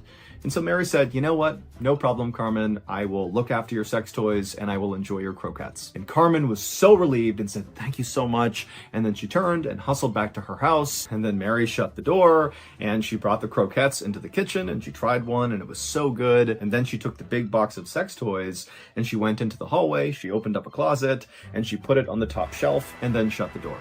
Over the next couple of days, Mary expected Carmen to come back over and reclaim her box of sex toys, but Carmen didn't. And when days turned into weeks and then turned into months, and still Carmen had not come over to get the sex toys, Mary was kind of annoyed, but she was just too embarrassed to go over to Carmen and be like, hey, why don't you come over and get your sex toys? And so Mary just decided she would leave it alone and not talk about it. And if ever Carmen wanted them back, she could have them. But if she never asked for them again, Mary didn't care. She would just eventually throw the box away, and that would be it. A few months later, on September 29th, 2019, so we're talking about 6 months or so from when the sex toys were first brought over to Mary's house, well, on this day, Mary was kind of doing chores in her house when she began to smell a really bad smell coming from the hallway closet where the box of sex toys were. And so Mary opened up the closet, and for sure, she could tell the bad smell was coming from this closet. And so she started by smelling the shoes that were towards the bottom of the closet to see if maybe she had stepped in something gross, but they were all clean. And then eventually she reached the sex toy box. She pulled it down from the top shelf, and it had never been opened. It's still wrapped, but she just smelled the box and she immediately recoiled because that had to be where the terrible smell was coming from. It was coming from this box. And so Mary was totally repulsed at the idea that these sex toys smell horrible, but she carried the box into the kitchen and set it down. And she thought, is this a horrible betrayal of my friend's trust if I open up this box and look at her sex toys? But Mary ultimately was like, you know what? Carmen has not come back for this thing. I'm opening this up because I need to know what's making this smell. So Mary went over and got a pair of scissors and she cut off the wrapping paper, and then she opened up the box, and inside was like this big thing that had been wrapped in tinfoil. So all you saw was tinfoil. And so Mary, she reached down and kind of began to peel back the tinfoil. It was kind of sticking to whatever was under it. But eventually, after she kind of yanked on it, she pulled the tinfoil off.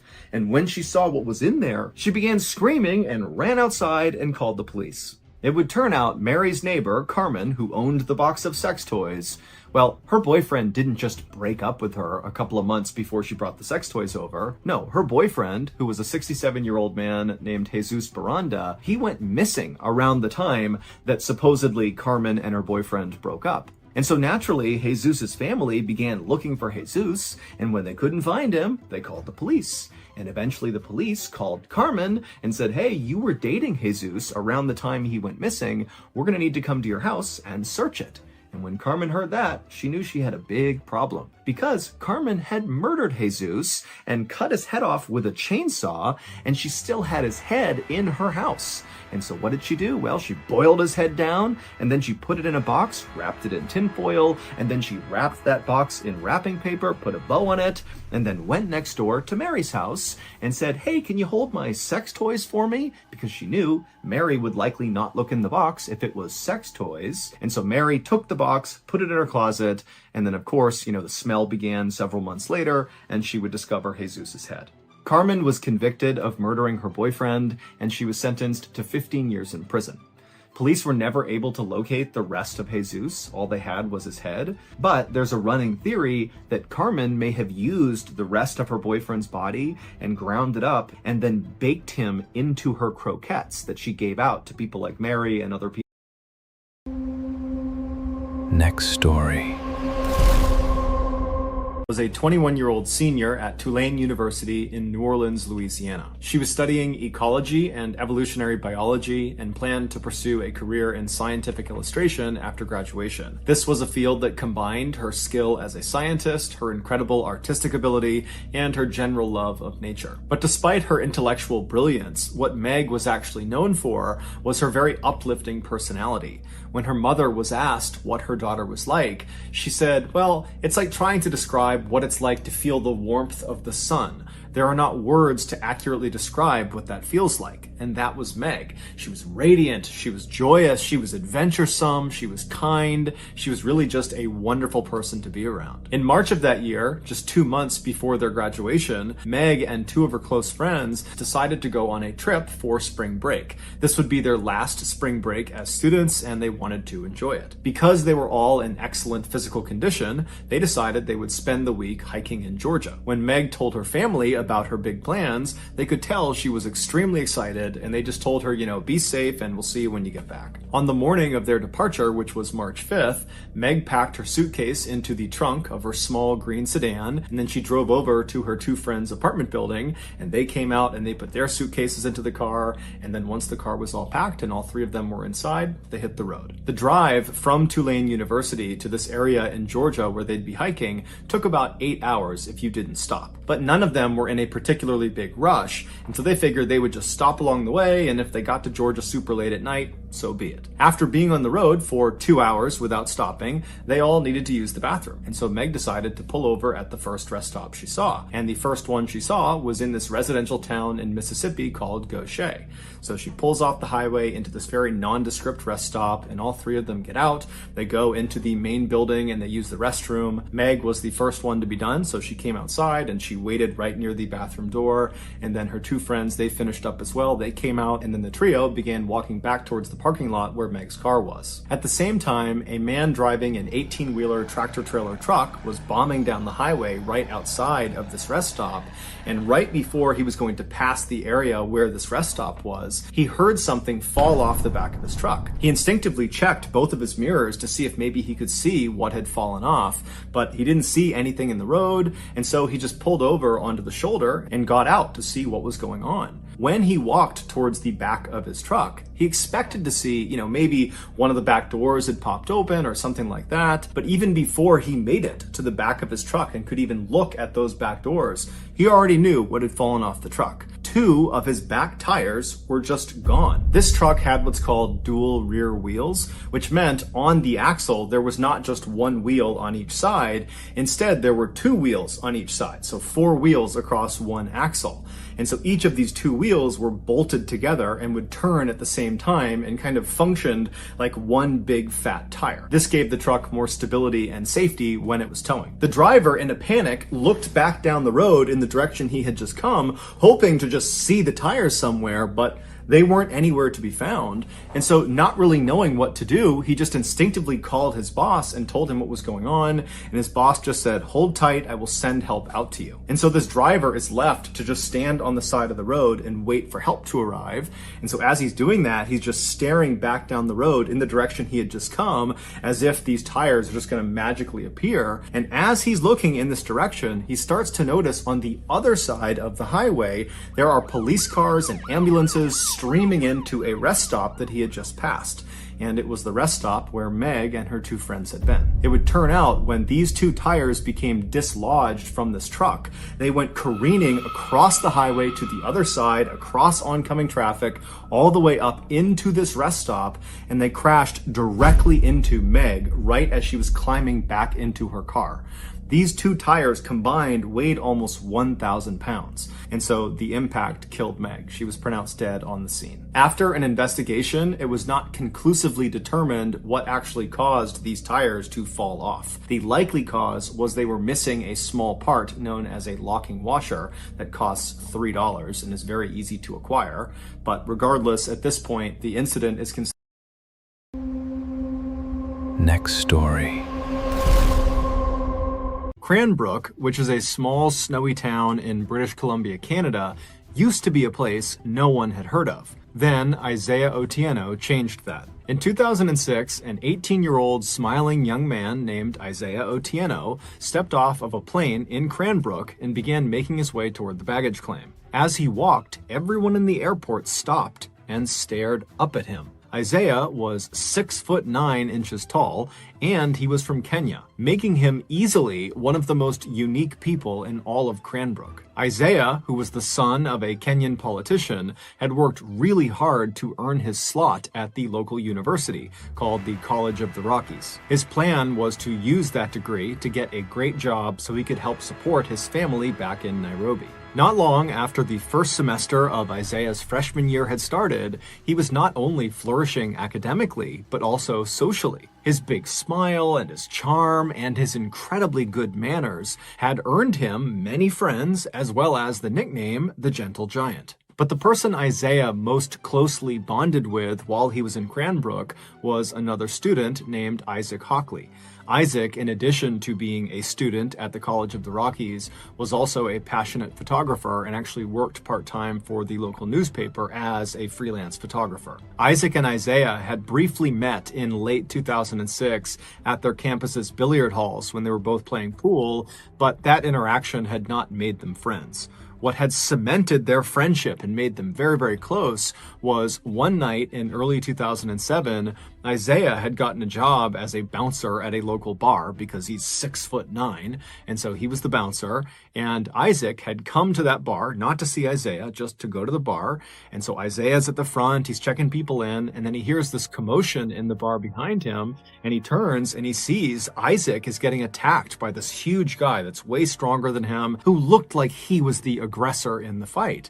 And so without any hesitation, Isaiah turns and just starts galloping into the bar. He's leaping over chairs, he's leaping over tables, and he jumps into the fray, and he fought off Isaac's attacker. And so after the dust settled, Isaac was so thankful for Isaiah, even though Isaiah kind of downplayed it and acted like it was no big deal. But either way, the experience totally bonded these two very different people, and after that, they became totally inseparable. Over the next couple of semesters, the pair would often go off on long rides outside of Cranbrook into the mountains and the forests, and they would just chat. Isaiah would talk about what it was like to live in Kenya and how he was really here to try to be successful like his father, and Isaac would talk to Isaiah about his passion for photography and what it was like growing up in Canada around Cranbrook. On one very memorable drive, the pair were driving at night along this kind of winding road that went through a forest when all of a sudden a moose leapt onto the road and blocked their way. And so Isaac at the last second had to swerve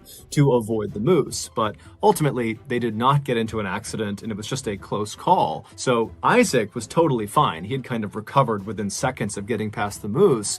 But Isaiah, who was in the passenger seat, was totally shaken up by it. And when Isaac started talking to Isaiah about why he was so shaken up, because after all, they are fine, they did not get into an accident, Isaiah would admit that he wasn't shaken up because they almost got into an accident.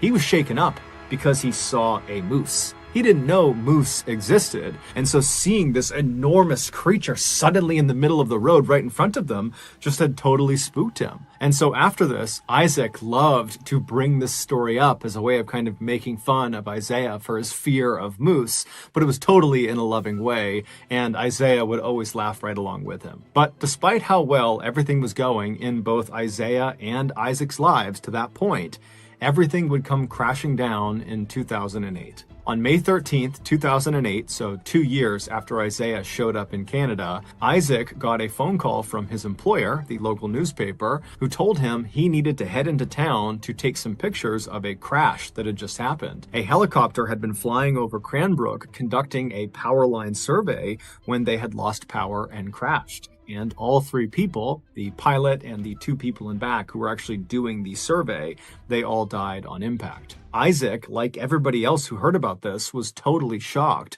One, because it was totally tragic and horrible, but two, because nothing ever happened in Cranbrook. So to have something so big like this happen right downtown was just unheard of. And so Isaac hopped in his car and he began making his way towards the crash site. And it didn't take long before he saw this massive ring of people right at the intersection between 10th and 14th Street. They were all on the sidewalk and up on buildings, and everyone's just looking in towards this massive mound of jagged metal that was on fire, and all this black smoke was coming off of it, and there's ambulances nearby and police, and the fire department was there, and they're trying to put out the flames, but they can't do it. And so Isaac parks his car and he rushes over to this ring of people and he works his way towards the front.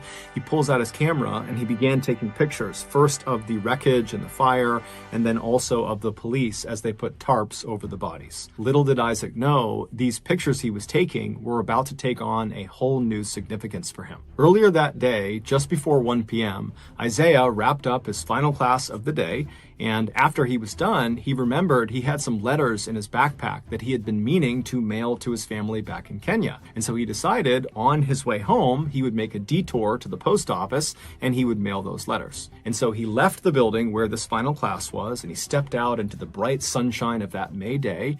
He put his headphones on and then he began to walk. At about 1:05 p.m., he arrived at the post office and he went inside just long enough to put his letters in the mail slot, and then he headed back outside.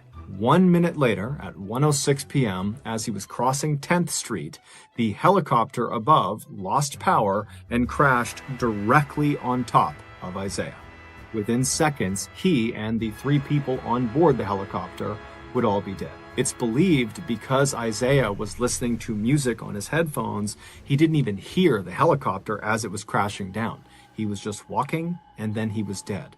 It was a total freak accident. It wasn't until later that day that Isaac would realize the pictures he had taken of this scene included pictures of his friend. Next story.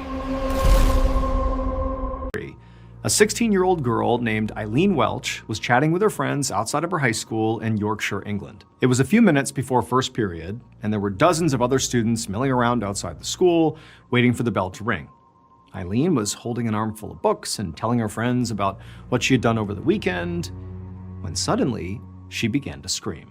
At that same exact moment, Eileen's friend, who had been standing with her just a moment ago, watched as Eileen just began to rise into the air. There was nothing around her lifting her up. She just began inexplicably raising into the air, like 30 feet into the air, and she's screaming. And like this friend, she's looking up at her, and all around her, all the other students, they're looking up at Eileen, just being suspended in air by some phantom force. And Eileen, she's screaming, and then suddenly she comes careening down and slams into the ground so hard, and everybody's just screaming like mad. And someone began running towards the school, yelling for someone to call an ambulance. Eileen was rushed to the hospital, clearly in agonizing pain with, multiple broken bones, severe internal injuries. And the first responders and the doctors at the hospital and the medical staff, they did everything they could to save her. But just 2 hours after she smashed into the ground from, falling from 30 feet in the air somehow, she died. When police went back to the school to begin their investigation into what happened, detectives literally could not believe the dozens of eyewitness accounts. The detectives questioned 37 students and teachers who were all outside that day that watched what happened to Eileen. And all of them told the same story.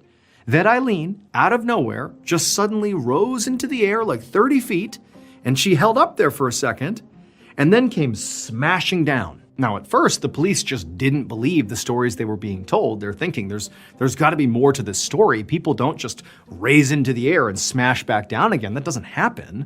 But when all these accounts were the same, and they all had the same amount of conviction behind them that these people, they saw this, the police realized, this is apparently what happened. And so they began to assume that the only way this could have happened is that this was some product of a bizarre weather phenomenon or something, like a mini tornado, lifted her into the air or something. So they actually brought in several meteorologists into this investigation. But the meteorologists concluded that what everyone claimed to have witnessed was basically scientifically impossible. Because in order for the wind to pick someone up the way they described Eileen being picked up, the winds would need to be blowing at least 110 miles per hour.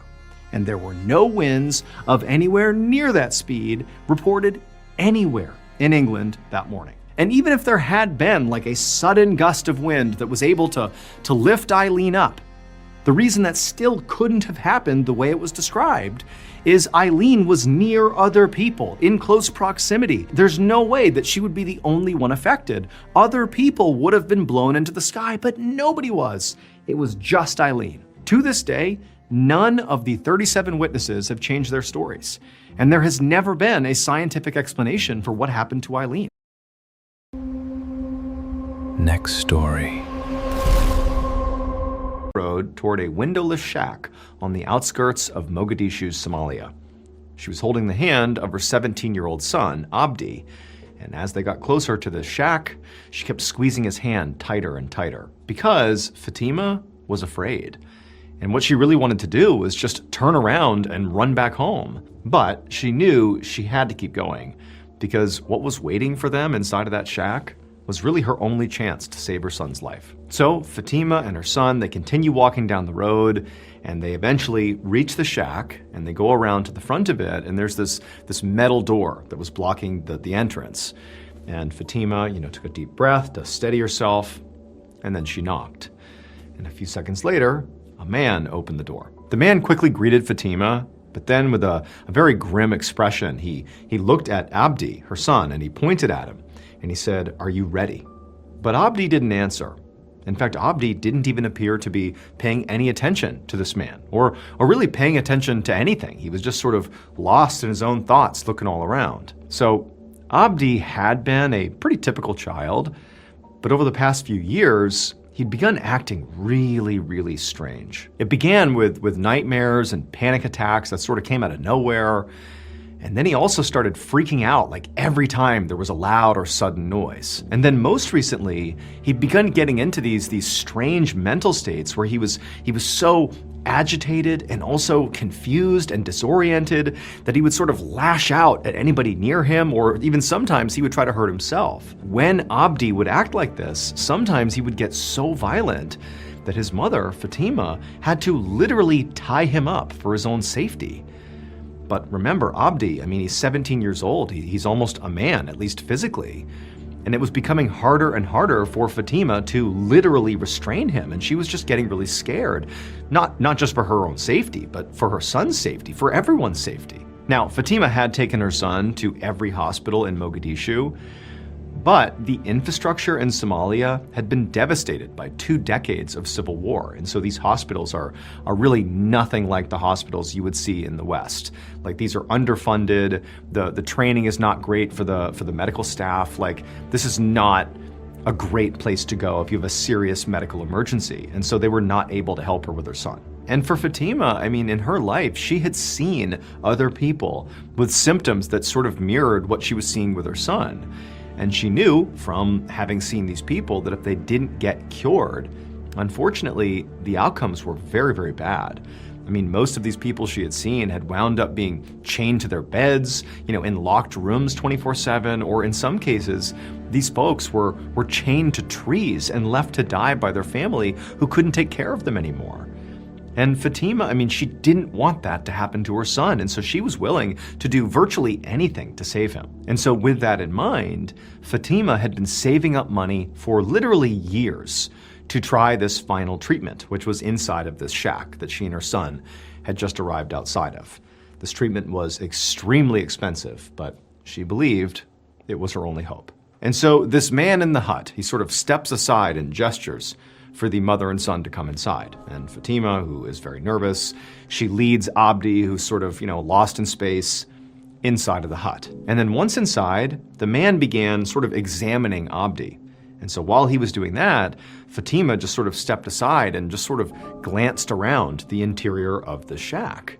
And she was sort of struck by how bare it was. There was literally nothing else in the shack other than this single plastic chair right in the middle of the dirt floor. That was it. But, Fatima knew this is all part of the process. And so after a few minutes, the man finished examining Abdi, and he turned to Fatima and he said, your boy is in good physical condition, so now they're ready to begin. But the man said to Fatima that, he would not be the one to actually perform the treatment on Abdi. The treatment that was going to be done on Abdi had to be done by a very specific kind of healer. This healer would have to stay in this shack with Abdi overnight, maybe even for multiple nights, until they managed to remove this thing that was causing all of his problems. And so Fatima, she just nodded, and she pulled out an envelope full of cash, and she handed it to the man, and then she turned to her son, and she gave him a big hug and told him she would come back when the treatment was over.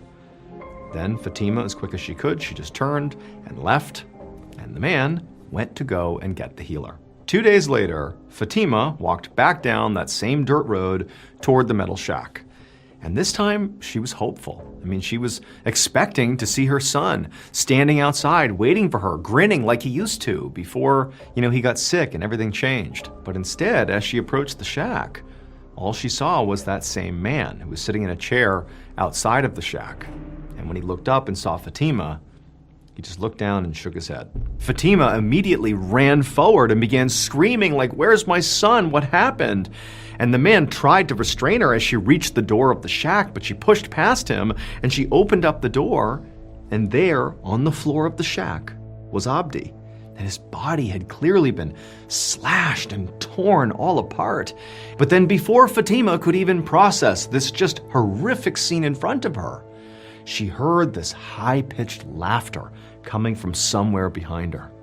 And she turned around, and standing inside the shack in the shadows was the healer who had done this to her son. It would turn out, after Fatima had tried desperately to get real medical help for her son, but it had not been successful, after that, she was so desperate, she turned to a very dangerous kind of folk treatment. There's an old belief in some parts of Somalia that mental illness is actually caused by possession, by an evil spirit known as a jinn. This belief says that there's only one kind of healer that can see the jinn and force it out of the person. But that healer with the special ability to do that was not a person. The healer was a wild hyena. And the treatment consists of putting the afflicted individual in a closed, small room with said hyena for hours or even days on end. Now, there are no real statistics on just how often this treatment is done in Somalia, but it's happened enough that there's been numerous stories of patients who have been subjected to it getting injured or being killed, just like Abdi. And since 2013, there's even been a big campaign led by a Somali nurse to try to end this sort of barbaric practice and also to expand access to mental health care. Next story. Just the cause. So, if you're looking for a highly transparent days before Christmas in 2010, and 54-year-old Alan Catterall, along with his future son-in-law Mark, were sitting in the break room of a kayak molding facility in the United Kingdom where they both worked. And as they sat there drinking tea, they began exchanging notes about what gifts they got for the rest of their family for the holidays.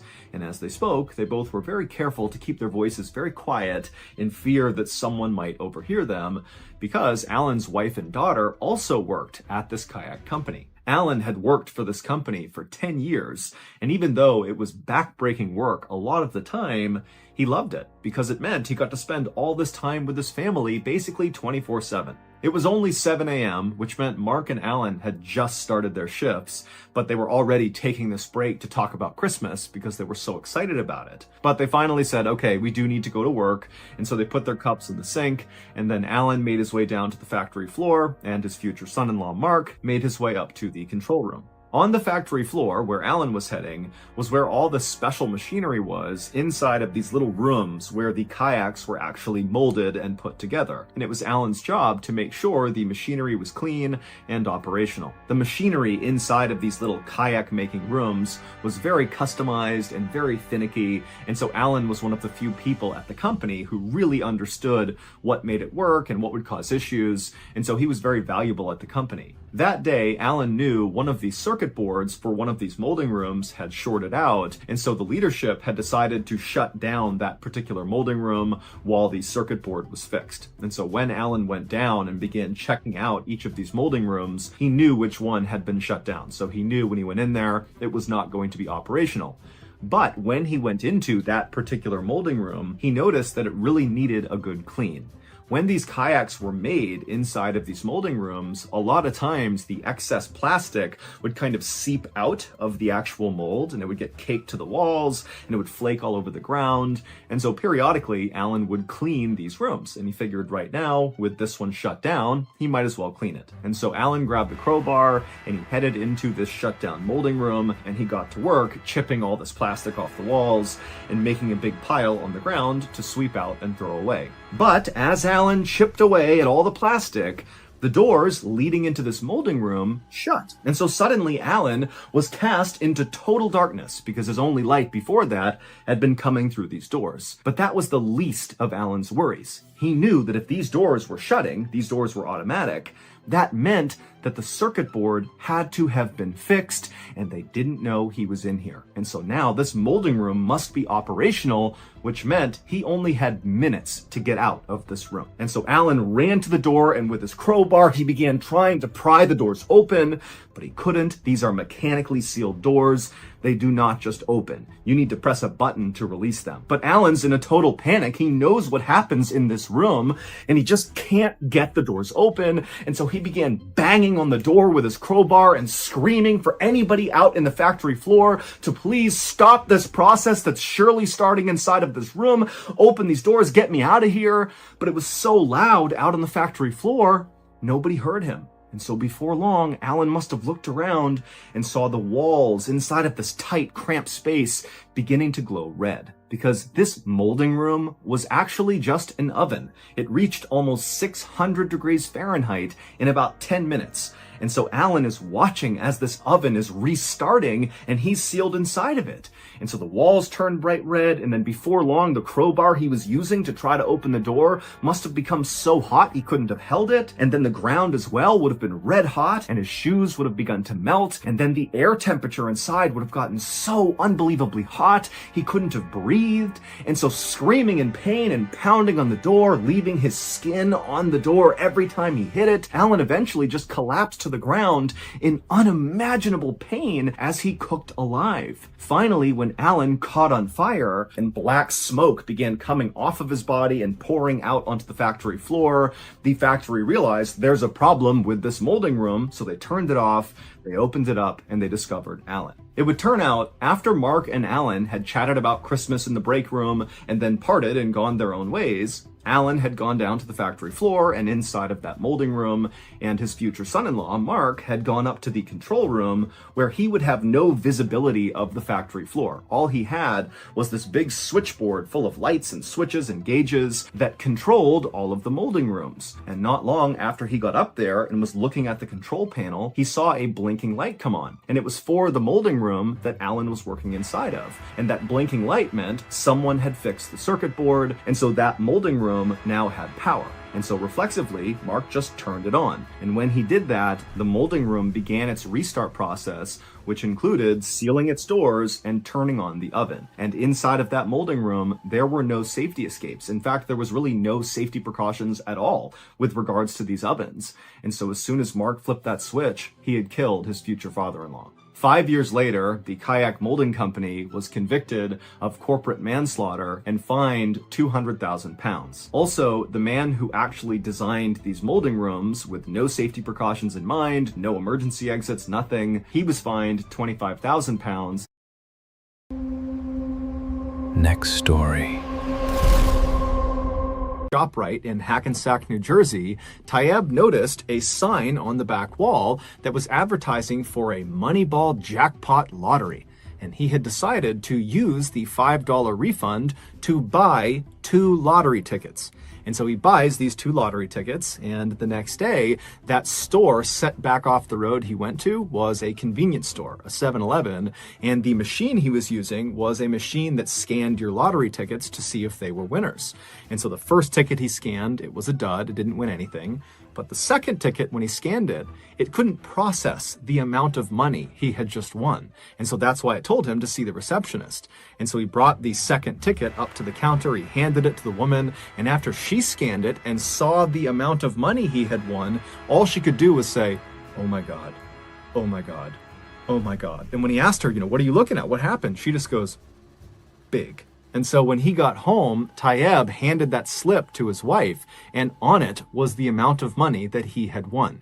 He was the jackpot winner. He had won $315 million. Tayyab would say that he and his wife and his kids all laughed and cried and celebrated in the kitchen all night. And within a couple of days, Tayyab had left his job, he retired, and he had paid off all of his family's debts. And at his press conference, Next story. July of 1848, a 25-year-old man named Phineas Gage got a job working construction on the Hudson River Railroad in New York. At this time in America, railroads were being laid all over the country, and so lots of workers like Phineas were needed to blast rock out of the way to lay down these railroad tracks. And as it happened, Phineas was an expert in explosives. He had learned how to set controlled blasts growing up on his family's farm in New Hampshire, and then later in his life, he had worked in a mine blasting through rock. And so in addition to just being the ideal railroad worker for this time in America, when Phineas actually started working in New York on this railroad, his co-workers immediately started looking up to him. Phineas was extremely smart and energetic. He was this incredible conversationalist. He was charismatic and funny and a natural leader. And so just 2 months into starting this new job, it was no surprise to anyone who knew Phineas or worked with Phineas that he was promoted to blasting foreman, which meant Phineas would lead the explosives team. Phineas was so excited about this promotion that he went to a blacksmith and had a custom tamping iron made. A tamping iron is a long metal rod that's used to pack explosives. When railroad workers wanted to blast through, let's say, a big rock, they would start by drilling a deep but skinny hole in the rock. Then they would pour blasting powder inside. Then they'd put a fuse inside. And then using this tamping iron, they would push the blasting powder and the fuse deep into this hole inside of this rock or whatever it was they were blowing up. And then once it was packed, they would ignite it. Usually, tamping irons were sort of rough tools that looked like crowbars, but Phineas really wanted something special to commemorate this promotion. And so Phineas had the blacksmith make this perfectly straight, smooth, 4-foot-long metal tamping iron, and on one end was a pointed side, and on the other was a blunted side. And this rod, it weighed about 13 pounds, and it was about 1.25 inches in diameter. And Phineas loved this tamping iron. He brought it with him not just to work, but basically anywhere he went. On September 3rd, 1848, so not long after Phineas's big promotion, Phineas and his explosives team were blasting through some rock that ran through a forest.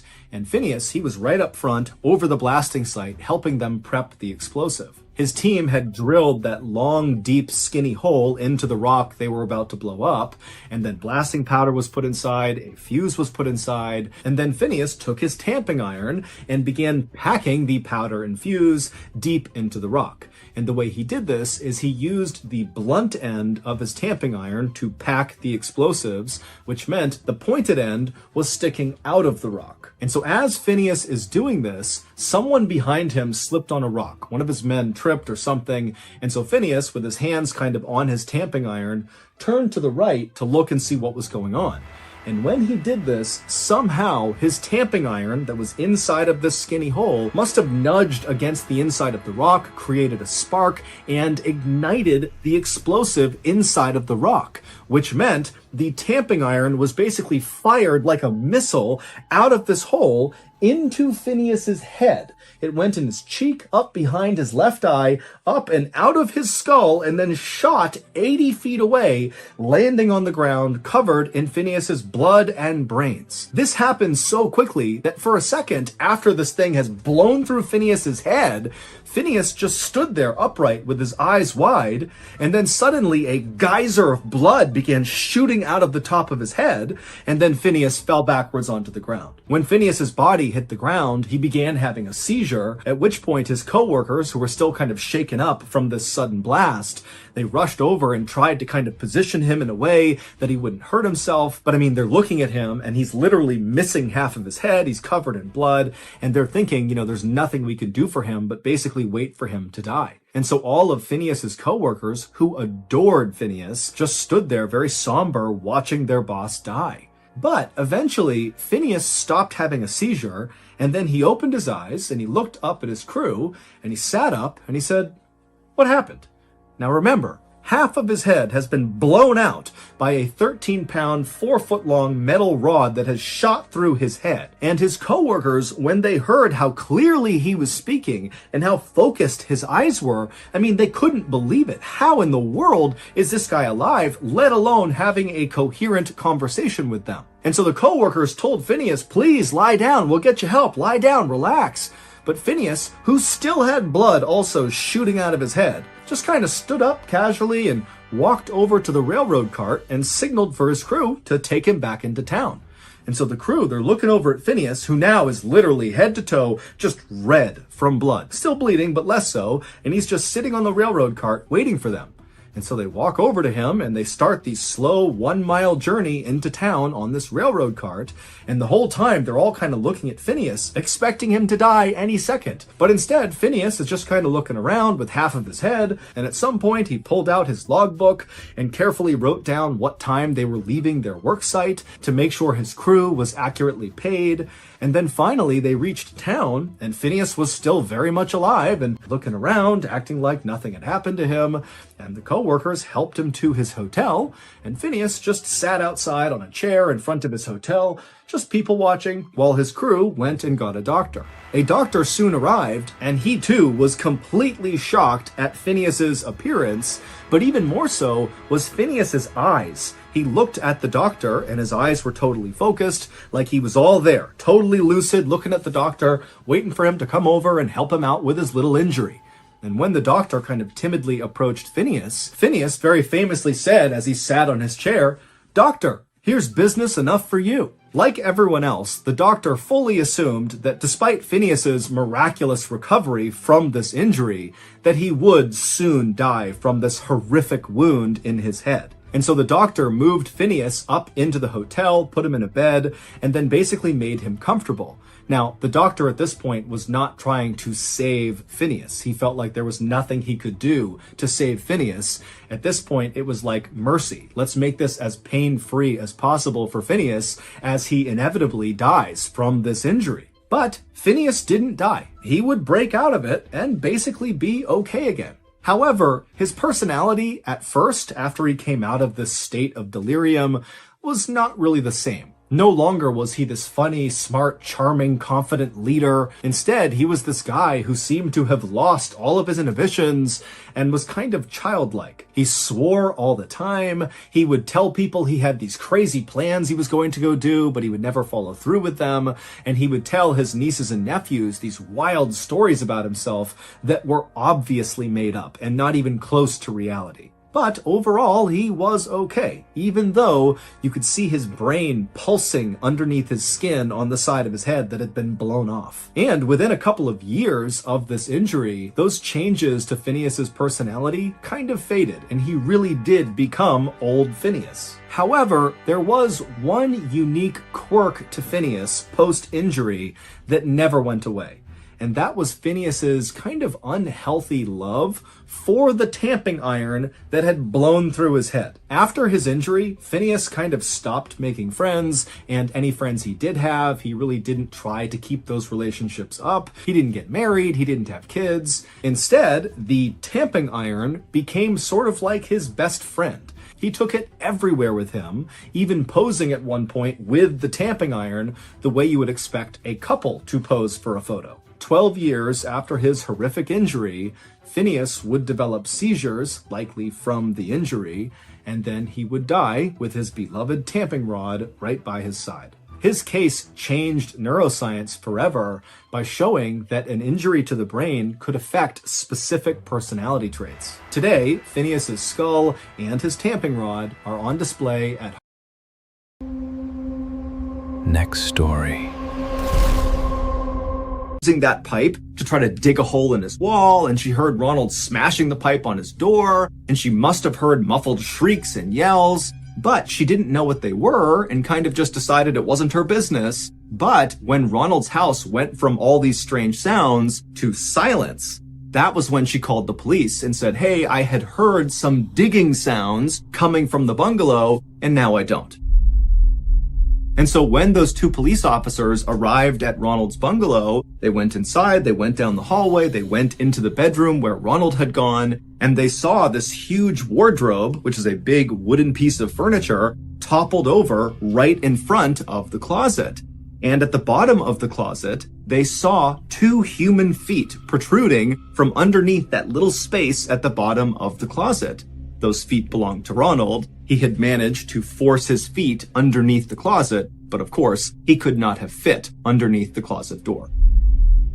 And so the two police officers rushed over, and together they barely were able to get this wardrobe off of the closet door. And when they opened the door up, Ronald was in there. He was deceased. His body was still in a standing position, kind of rigid and propped up against the wall, and freezing water was still pouring down onto his head. It would turn out no one had intentionally trapped Ronald. Instead, his wardrobe was just unstable, and it happened to topple over at the worst possible moment.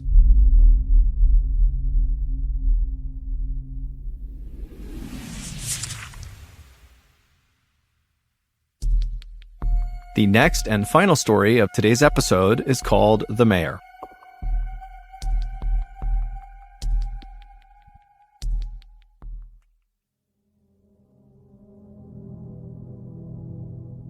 In April of 1979, a 69-year-old woman named Monica Myers was appointed mayor of a little village called Betterton in the U.S. state of Maryland. Betterton used to be this very fancy resort town on the water where people from Baltimore and Philadelphia would come there for vacations. They had fancy hotels and restaurants and shops. But by the time Monica became Betterton's mayor, Betterton had kind of gone downhill. People had stopped coming to Betterton. All the hotels shut down or were abandoned or burned down. The summer homes of the rich people from the big cities, those got sold off. And down at the beach, all these glamorous boardwalks literally just kind of crumbled into the sea. And in their place were all these shanty towns where homeless people set up their camps. But Monica had grown up in Betterton, and so she really loved the town and wanted to improve it. And so when she became mayor in 1979, she really leaned into her new role way more than other mayors would. Instead of managing the village from an office like most mayors would do, Monica literally went out in town and just began doing lots of jobs around the town for free. She would ride around with the police and literally stop crimes in action. One time, she stumbled across someone looting a vacant hotel, and she personally got out, chased this person down, and made them put everything back that they had taken. She would pick up trash on the beach, she would do random repairs on people's homes and businesses all over town, and sometimes she would just go door to door asking people how they were doing. And so very quickly, the people of Betterton really grew to love Monica, and they loved seeing her every single day just out and about making Betterton a better place.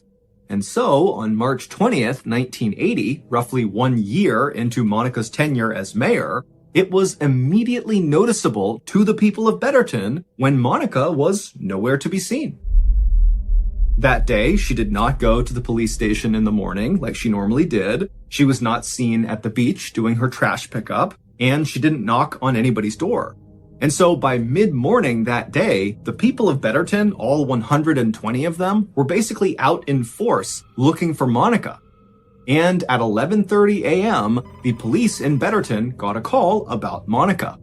It was this guy who was totally panicked. He could barely make a sentence. And he basically just told the police, you gotta get here now. And so the police hopped in their cars and they sped to the address this guy gave them. And when they got there, they saw it was this very plain, boxy building that was kind of tucked back in the woods. It was far away from the town center, and really nobody ever went over here. And the police, when they parked their cars, they saw the guy who had called the police, the distraught caller, was standing outside of the front door. He was obviously crying, and he was waving for them to come over and follow him into this building. And so the police got out of their cars, they ran over to this guy, and they're asking him, what happened? Where's Monica? What's going on? But this guy was so hysterical, he really could not describe what happened to Monica. He just kept telling them to come on, follow me. And so he led them into this building, and pretty quickly they entered this huge warehouse where all across the ceiling were these big metal catwalk areas that kind of zigged and zagged all over this warehouse. And below them, all over the floor, were these huge industrial-sized 15-foot tall vats that contained something. And so this guy who had led police here, he stops and he just points at the nearest vat. And so the police, picking up his cue, begin walking towards this vat. And as they got closer and closer, they were hit with this horrible smell that made them gag and cough. And before long, they had to stop and kind of compose themselves. The smell was so bad. It would turn out this building that was kind of removed from the town center of Betterton was Betterton's sewage treatment plant. And that morning, Monica had gone to the treatment plant to help clean some of these 15-foot-tall industrial-sized vats that contained human waste. She had done this enough times that when she was here, she did not need any supervision. And so that morning, she was alone. She climbed up onto one of the catwalks over one of these big vats, and she had reached down with her testing kit to test the sewage to see how much cleaning it would need. And as she did that, she somehow slipped and fell into the big vat of human waste. Now, she would not have immediately gone under. It was not like a liquid. It was more like clay or really thick mud, where at first she would have kind of been laying on top of the sewage. But as soon as she tried to move to get out of the sewage would have functioned more like quicksand, where as soon as a part of her body went under the surface, it would not come up again. And so after the police composed themselves, they climbed up onto the catwalk and they looked down and they saw Monica, who was face down, partially submerged inside of this vat, and she was deceased. Her autopsy would reveal that Next story. called the Oklahoma problem.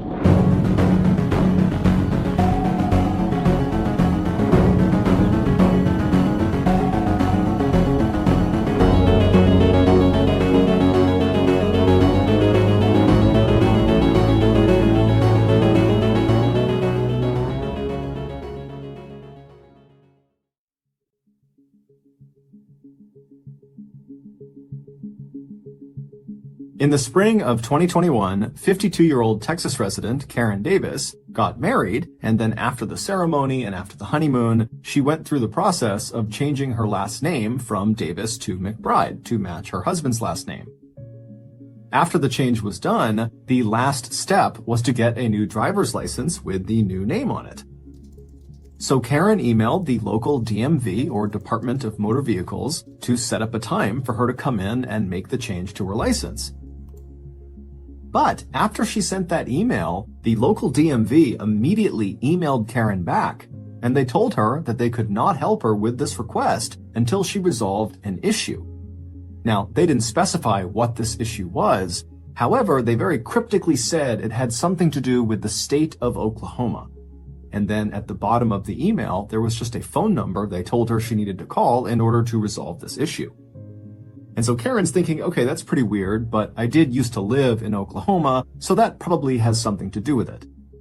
And so, not thinking much of it, she punched this number the DMV had given her into her phone, and then she let it ring.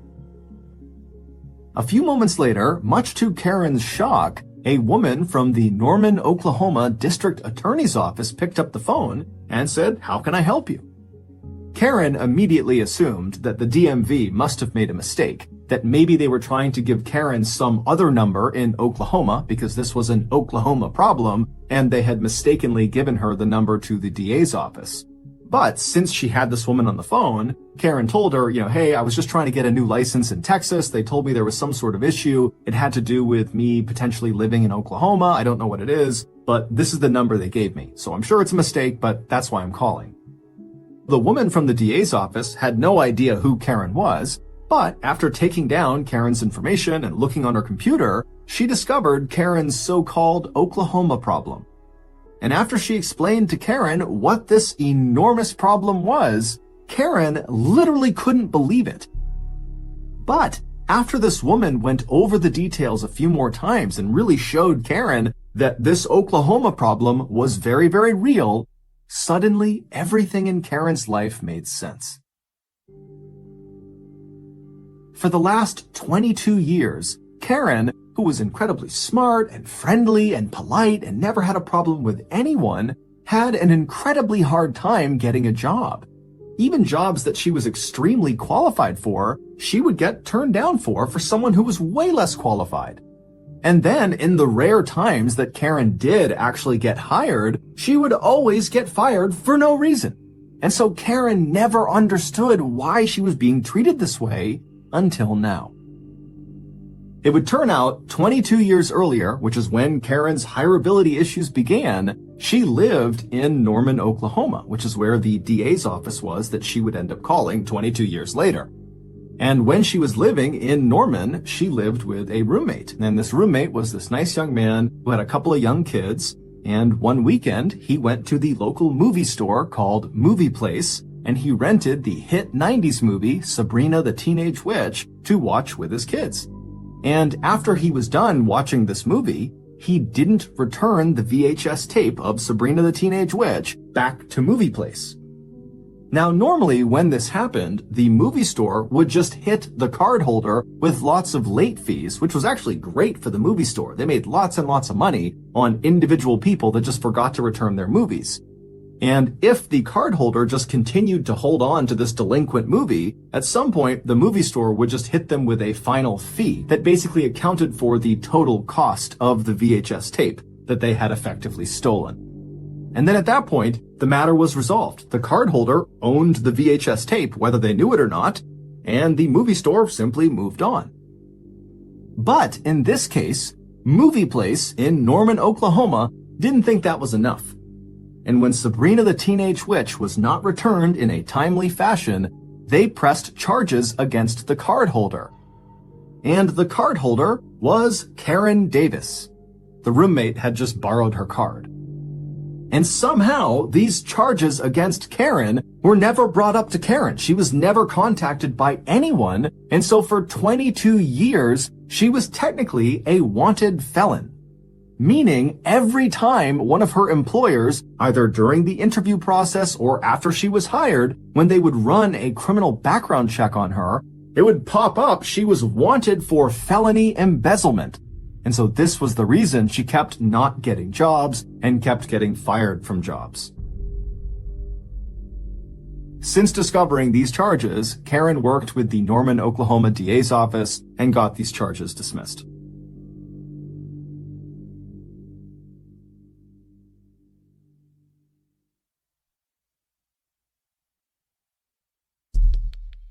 Our next story is called The Dark Room.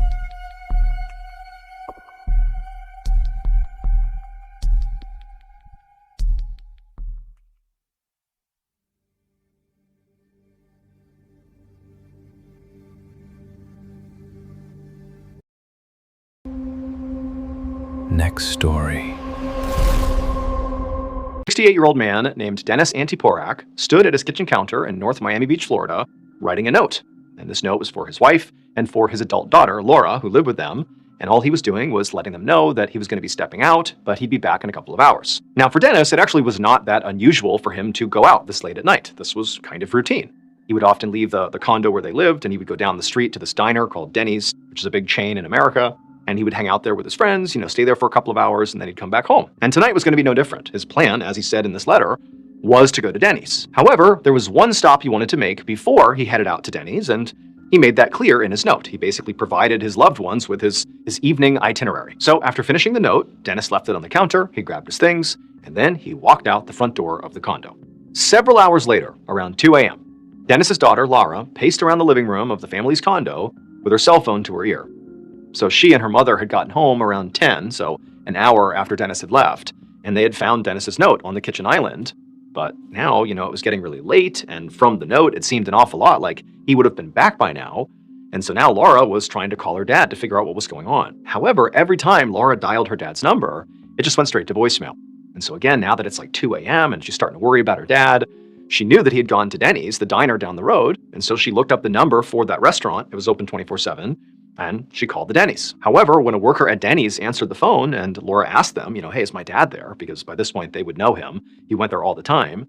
The worker said no, he hadn't been in at all the whole night. And so after hearing this, Laura was baffled. Like, where else could her dad be? But then she remembered the note because her dad said before he was going to go to Denny's, he was going to make a pit stop. And so she looked at the note again and she was like, that's where he has to be. He's got to be upstairs. So upstairs in this condo complex was a whole bunch of amenities that this place offered for its residents. There was a big gym and a pool, and there were common areas and relaxation rooms and all these different things up there. And Dennis loved going up there. And in his note, he indicated that's where he was going to go and go relax for a little bit before going out to Denny's. And so Laura, she heads upstairs, and the first place she looks is the gym. But the gym was totally empty. No one's up there working out at 2 in the morning. It was was vacant, and her dad's nowhere to be found. And then from the gym, she went to the pool area, and the pool was closed, but she could look into the pool area itself, and there was no one in there, including her dad. He was not in the pool. But then Laura looked from the pool over to this door that was near the pool area that led to one of those relaxation rooms that this condo offered its residents. And in her dad's note, he had indicated he was going up there to, relax. And so she walked over to the door, she tried the handle, it was unlocked, she pushed it open, and immediately she was hit with this overwhelming smell. She nearly gagged, and then she looked up, and she saw her dad. So this condo had a whole bunch of different ways for their residents to unwind and relax. They had these relaxation rooms, they had mindfulness rooms and meditation rooms and yoga rooms, they had the pool, they had the gym, and they had Dennis's favorite relaxation room, which was actually just a sauna. So earlier that night, Dennis went into the sauna, expecting to be in there for a short amount of time to just relax, basically. A sauna, all it is just a closed space that gets really, really hot inside, and you sweat, and you just kind of sit there and just allow your body to kind of melt a little bit and relax, and then you get out again, you feel very refreshed. But it's critical that you only stay in for a limited amount of time, because you're effectively inside of an oven. And Dennis, he went into the sauna, no one else is in there, he set the timer for when it should shut off, and he fell asleep inside the sauna. And then the timer malfunctioned, and so the sauna didn't turn off. And so he's asleep in the sauna, it's just cooking him over and over again until he actually has a heat-induced heart attack and he dies, but then nobody knew he was in there. And the sauna's still on, and so he's dead in the sauna, basically just cooking for hours and hours and hours, until finally his daughter Laura went up there. Next story. A 57-year-old woman named Claudia Sessi walked down the aisle of a historic church in Lyon, France. In the back of the church, a musician was playing a very solemn hymn on a pipe organ, and right behind Claudia, 4 of her sons and nephews were carrying her husband's coffin. So Claudia's husband had died suddenly just a few days ago, and she still really couldn't believe he was gone. A part of her kept thinking that any day now, she was going to get a call from the morgue telling her there'd been a mistake and her husband had just been asleep this whole time. But as she took her seat in the front row and looked around at all the friends and the family that were gathered there wearing black and dabbing at their eyes with handkerchiefs, she finally began to accept the truth. Eventually, the organ music dies out and the church goes totally quiet, and the priest makes his way up to the pulpit to begin the funeral mass. However, right as he began speaking, there was this sort of muffled sound that at first it was really hard to tell what it was, but it was loud enough that it stopped the priest from speaking. He stopped what he was doing and sort of looked around, and then people began to gasp in the church because the sound, this muffled sound, it was coming from inside the casket. And so Claudia, when she realized that, she shot up to her feet and she's staring at the casket, and everyone's like, what's going on? And then people began to scream because suddenly they realized what the sound was. It was a voice, and it was muffled because it was coming from inside the casket, and the voice, which was a man's voice, was saying, "Let me out of here." And so the priest, he's overlooking this scene of absolute chaos. He's seeing everybody screaming and running around. Nobody knows what to make of this. He's terrified. He's presided over hundreds of funerals before. He's never ever heard of somebody waking up in the middle of their funeral. And he's looking over at Claudia, the widow, and at first she seems so happy, scared, terrified, but happy her husband is back, and she begins to run towards the coffin. But she only makes it a few steps before she grabs at her chest and she collapses to the ground. And this seemed to snap the priest out of his shocked daze here. And he ran down to Claudia, and other people were running over to Claudia, and the priest began yelling for someone to call an ambulance.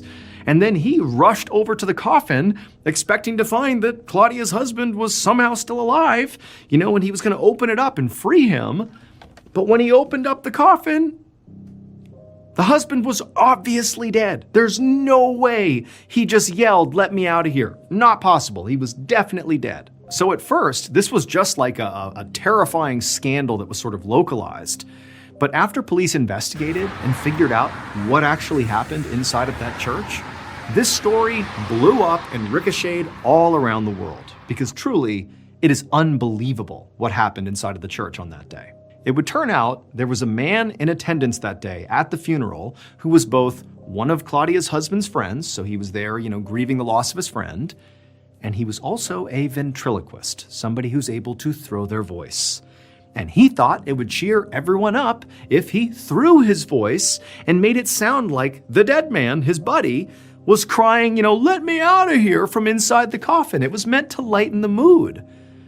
But the prank worked so well that people thought it was real, and Claudia literally thought it was her husband coming back to life, and she was so overwhelmed as she ran to her husband that she had a heart attack and died. Now, the friend, the ventriloquist, immediately took responsibility and felt horrible. He felt like he basically killed Claudia. But despite that, police never charged him with any. Next story. A 30-year-old man named Sam and his 3 friends snuck along the banks of the Eel River estuary near Eureka, California.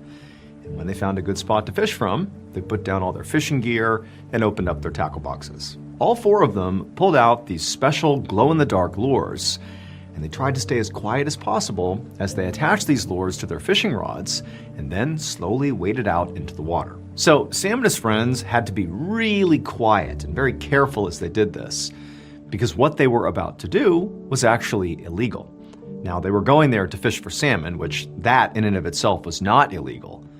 But doing it at night here was. And that was because the salmon at night would all gather together in this deep, slow-moving spot in the river to sleep.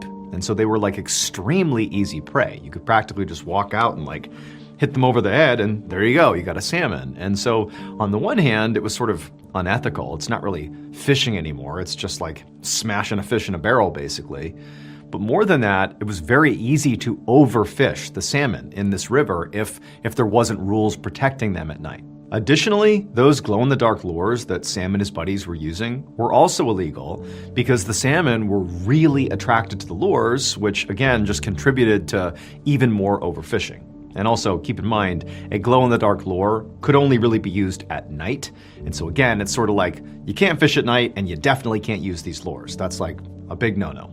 But while Sam and his buddies were definitely aware of these rules in place that protected the fish, the reality was they didn't really care. I mean, they were here about to go fishing, so obviously they didn't care.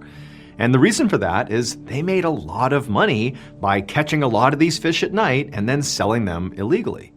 And so for weeks now, they had been sneaking into this part of the estuary every night to fish. And in fact, just to ensure they were successful, they had even begun bringing out lookouts with them, who were hiding along the road that led to the estuary to tell Sam if any fish and wildlife officers were out on patrol, in which case they would obviously stop and flee. And so now, Sam and his friends cast their lures into the river, and within a few seconds, Sam had a bite. I mean, unsurprisingly, the salmon are literally right there sleeping, ripe for the picking. And it took all his strength to reel in this catch because the salmon in this estuary were huge. Some could weigh up to 100 pounds. But eventually, Sam was able to wrestle the fish back up onto the riverbank. And then as soon as he had this monster up on shore, he cast his line again.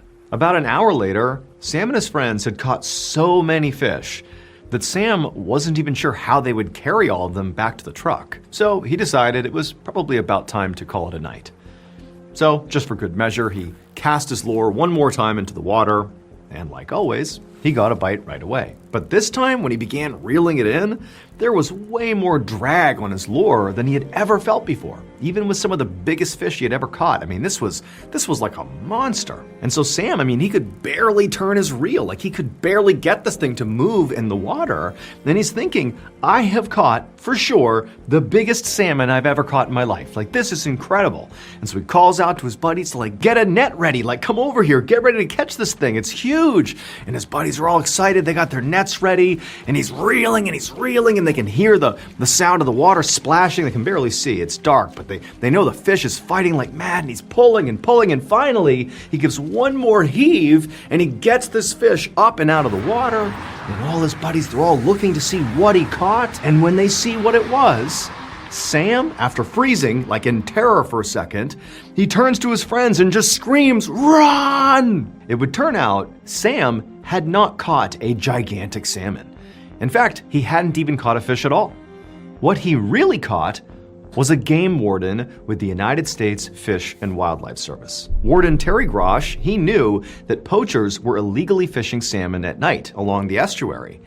And these poachers had lookouts hiding all over the place. And so none of the wardens had been able to catch these poachers before they were able to escape. So, Warden Terry Grosh decided that he would need to take a more creative approach if he was going to catch these poachers. And so what he did on the night of Sam's big catch is he put on a full-body wetsuit and slid into the water with the salmon before the poachers arrived. So he's like hanging out in the water in the darkness, nobody can see him, with the sleeping salmon. And what he was doing is waiting for the perfect moment to jump out and catch the poachers.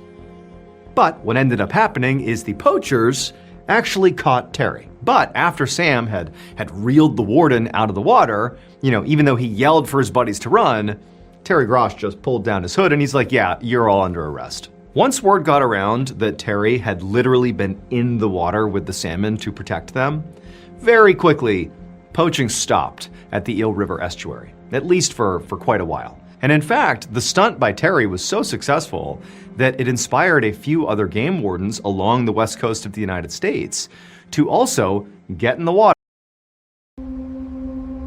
Next story. Into today's stories.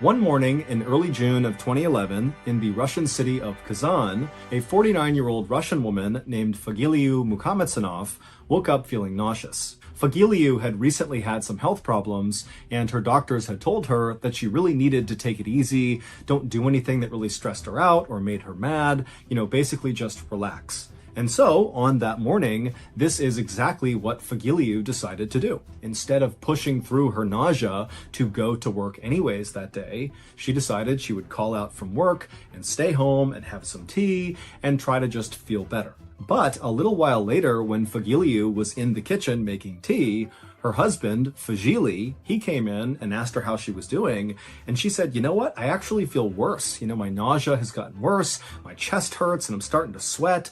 I'm gonna go lie down in the bedroom. But as Fagiliu walked across the kitchen to go lay down, her chest suddenly tightened tenfold, and she collapsed to the ground unconscious. Fagili rushed over to her and tried to wake her up, and when he couldn't, he rushed to the phone and dialed 112, which is Russia's emergency line, and he called for an ambulance. And then when the ambulance arrived, Fagiliu was not breathing, and by the time they got her to the hospital, she was declared dead. She had died from a heart attack. Fagili, who had been married to Fagiliu, his wife, for almost 30 years, was absolutely heartbroken, but he and his wife's religion encouraged people to have funerals within 24 hours of a loved one passing away. And so despite the fact that Fagili was basically despondent from all his grief, he pretty much immediately began calling relatives and friends and making preparations for Fagiliu's funeral, which would take place the next day. The next morning, Fagili woke up and put on his best suit, and then he joined his and his wife's family and friends at the funeral home for Fagiliu's funeral. When Fagili walked inside of the funeral home, he saw there were all these wooden chairs facing forward towards the front of the room, and at the front of the room, up on a table, was his wife's coffin, which was open and surrounded by all the flowers that Fagili had barely been able to buy with the little bit of money that he and his wife had. Fagili slowly made his way down the middle of the room to his wife's coffin, and the other people that were there saw him coming and got out of the way in respect to, the husband of the deceased. And so Fagili, he walks up and he looks down at his wife, who again, it's open casket so we can see her, and he was struck by her appearance. She just did not look right. Now, Fagili did not have enough money to embalm his wife, which means to preserve a dead body and make it look like it's very lifelike.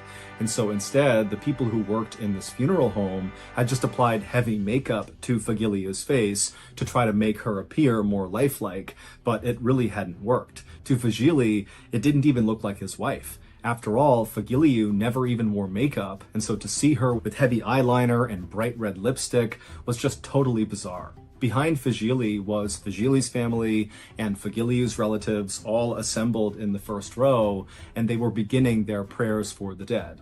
And so Fagili, he took a few more looks at his wife, and then he stepped back and joined the first row.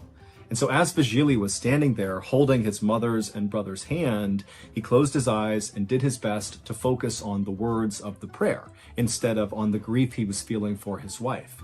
And as he was doing that, his mother, who was on his right side, suddenly broke from the words of the prayer and let out this strange crying sound.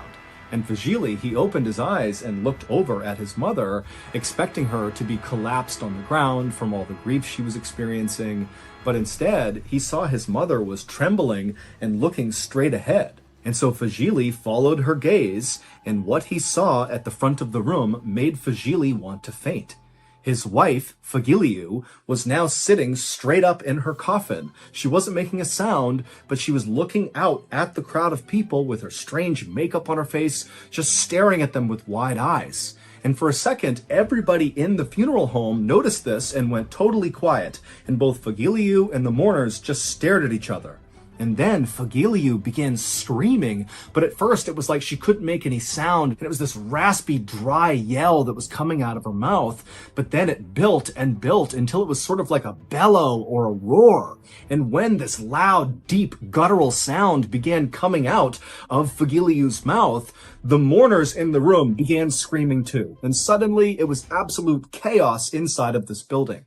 As funeral workers rushed to call emergency services, not knowing what else to do, Fagili, who also had been screaming after seeing his wife arise from the dead, he kind of snapped out of it and ran to his wife, and he embraced her, and when he did, Fagiliu went from screaming to silent, and she looked up at her husband with wide, scared eyes and began crying, and then she slumped forward into Fagili's arms. At this point, Fagili's family and Fagiliu's family saw what was happening, and they kind of snapped out of it too, and they rushed forward, and they helped Fagili lift Fagiliu out of her coffin, and they laid her down on the ground. And even though she wasn't moving, her eyes were open, and she was looking up at her family, just absolutely terrified, with all her makeup running from her tears. And then 12 minutes later, when Fagiliu finally was rushed to the hospital, she was declared dead again.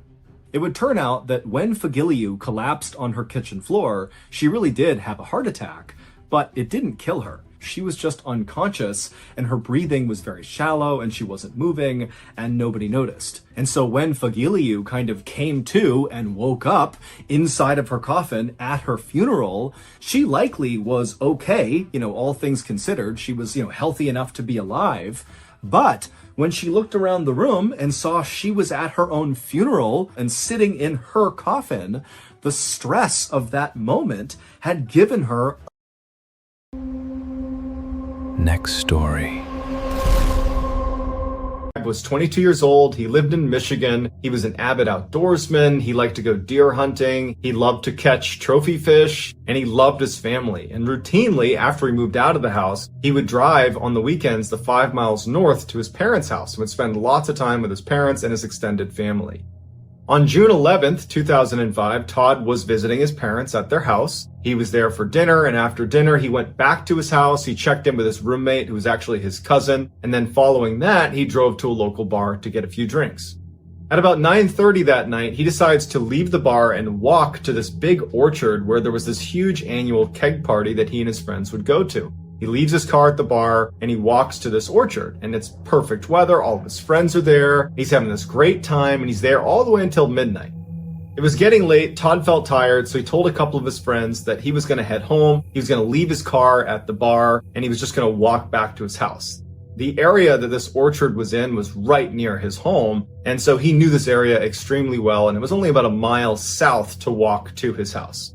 So all of his friends said bye to him. They said he seemed totally normal. They watched him walk south towards his house, and that was the last anybody saw of him.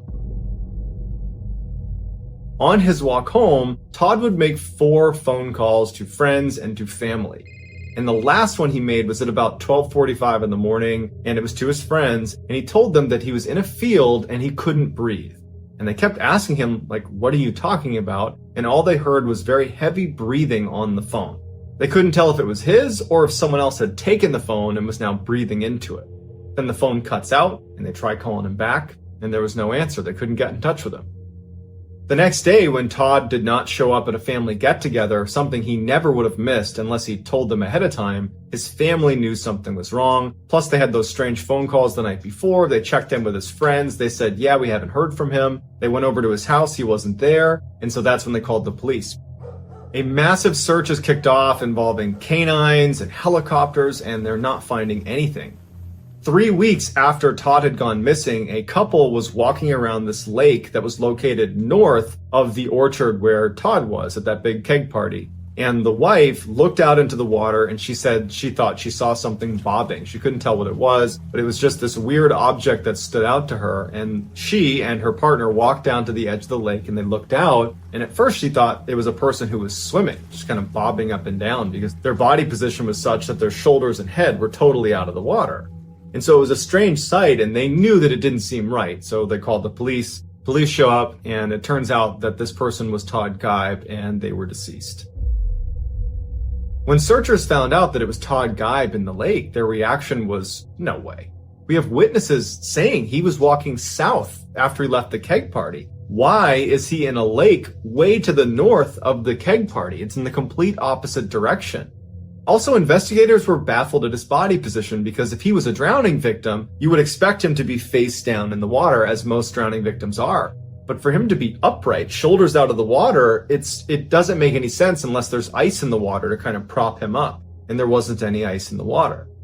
His toxicology report showed that in addition to alcohol in his system, he had a very high dose of an antidepressant, something that he wasn't prescribed, and he didn't have any history of mental illness and had never been prescribed any antidepressant in his life.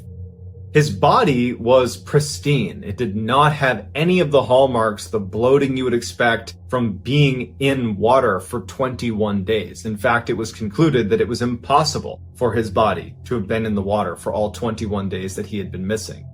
His autopsy showed that he had almost no water in his lungs, even though his death was classified as an accidental drowning. When the news broke that this was an accidental drowning, the family and friends pushed for a closer examination of this case because it wasn't adding up. And so a noted pathologist looked at all of the evidence and determined that at most, Todd had been in the water for maybe 3 days, and he had almost certainly been deceased when he was placed in the water, which is why there wasn't any water in his lungs, and it's potentially why he was in that position that he was in, that upright position. Why are we calling it an accidental drowning still? And where was Todd from the day he went missing for those 15 to 17 days before he was placed in the water? And what did he mean when he was on the phone the night he went? Next story. Burkhart opened a riverfront restaurant in Beaumont, Texas. And for the next 50 plus years, his customers would eat burgers, drink beers, and on super hot days, they would jump off the pier into the river to cool down. But one day in June of 2015, while Allen was in his restaurant looking out the back window, he saw something strange in the river. When he went outside to get a better look, he noticed his customers who were eating outside had also noticed this strange thing, and now they were standing up and nervously watching it as it floated by. Allen immediately yelled out to everyone to not go swimming, obviously, based on what they were seeing, and then he went back inside and made a sign that said no swimming, and he posted it on the pier. A few weeks later, on July 2nd, a 28-year-old local man named Tommy Woodward and his girlfriend, Victoria LeBlanc, arrived at Allen's restaurant for a fun night out. After several hours of drinking and playing pool, Tommy and his girlfriend made their way over to the bar and had a seat, at which point Tommy began telling his girlfriend that he planned on going swimming in the river that night. The bartender overheard him and said, "Tommy, you can't go swimming in the river anymore." But Tommy was a bit of a rule breaker and said he didn't care, he was going to go anyways. The bartender began pleading with him and even got other staff members of the restaurant to talk sense into Tommy that he should not get in the water. But eventually Tommy just stood up, he grabbed his girlfriend's hand, left the restaurant, and began walking down towards the pier. The bartender at this point just kind of rolled her eyes and thought, I can't do anything to stop him, and so she went back to her bartending duties. When Tommy and Victoria got down to the pier, the black water was quiet and calm as Tommy took off his shirt and removed his valuables from his pockets. Right before Tommy was about to jump into the water, Victoria stopped him and said she thought she saw something moving underneath the pier. But Tommy just laughed and said he didn't care and jumped into the water and disappeared below the surface. Immediately, the water around Tommy seemed to erupt like a bomb had gone off underneath him. When Tommy came back up to the surface, he was screaming and trying to swim back to the pier, but before he could get there, something pulled him under the water. And then a few seconds later, Tommy came back up again, and this time Victoria could see the left side of his torso was bleeding profusely. And so she instinctively leapt into the water to try to save him. And Tommy, even though he knew he needed help, he said to her, "Get back on land, save yourself." And so she obliged. She climbed back onto the pier, and when she turned around, she caught a final glimpse of Tommy as he was pulled back under the water, and this time he did not come back up again. The bartender had heard screaming and so ran down with a flashlight to the pier, and when she got there, Victoria was hysterical and she was yelling Tommy's name and looking out over the water, and so the bartender at this point is reasonably certain she knows what happened to Tommy, but if by some miracle he's still alive, she wants to find him. And so she raises her flashlight and she begins scanning the now totally calm black water, and as she's scanning, she finds him. He's floating face down way off in the middle of the river, and as soon as the flashlight hits him, something pulls his body under the water and he disappears from view. It was no secret that the river that ran next to Alan's restaurant was home to alligators. But these alligators were small and they didn't bother anybody, and so the locals really didn't have any issues swimming with them.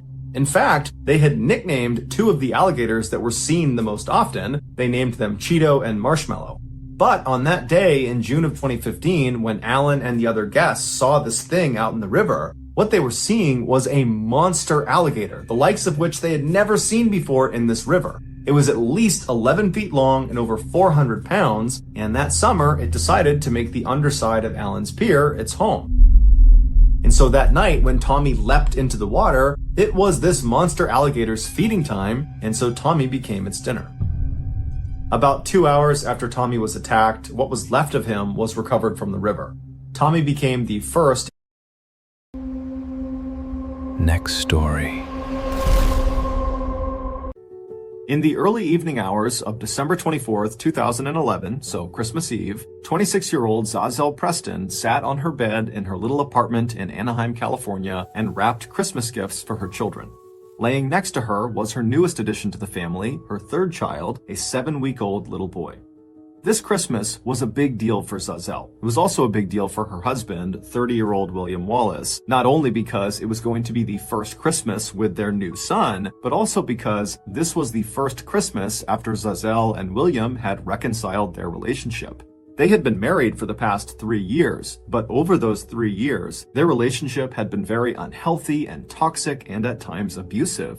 But earlier that year, when Zazel had discovered that she was pregnant, this baby became kind of like a new anchor point for their relationship. It was like suddenly they could put their differences aside and just focus on raising their kids together. After wrapping her final present, Zazel hopped off the bed, she scooped up her little boy, and then she headed out into the living room where she met up with her husband and her 2 older children, who were little girls aged 3 and 8, and then they all headed outside and went next door to celebrate Christmas Eve at a party with their neighbors. Early the next morning, so on Christmas Day, Zazel's 2 oldest children, the 2 girls, they got up early and they rushed out of their bedrooms and they ran down the hallway into the living room where their parents were waiting for them on the couch along with their baby brother. The living room was completely decked out with Christmas decorations that the family had put up over the past couple of weeks. The Christmas tree was in the corner with bright multicolored lights and ornaments all over it. There were wreaths on the wall and other string lights around the top of the room. And then over their fireplace were all of their stockings nailed up, stuffed with goodies. The little girls squealed with delight and ran around the couch and took up spots right underneath the Christmas tree, and they grabbed their first present and they turned and looked at their parents on the couch, and they saw their dad kind of give them a nod of approval, which meant, okay, you can start opening your gifts.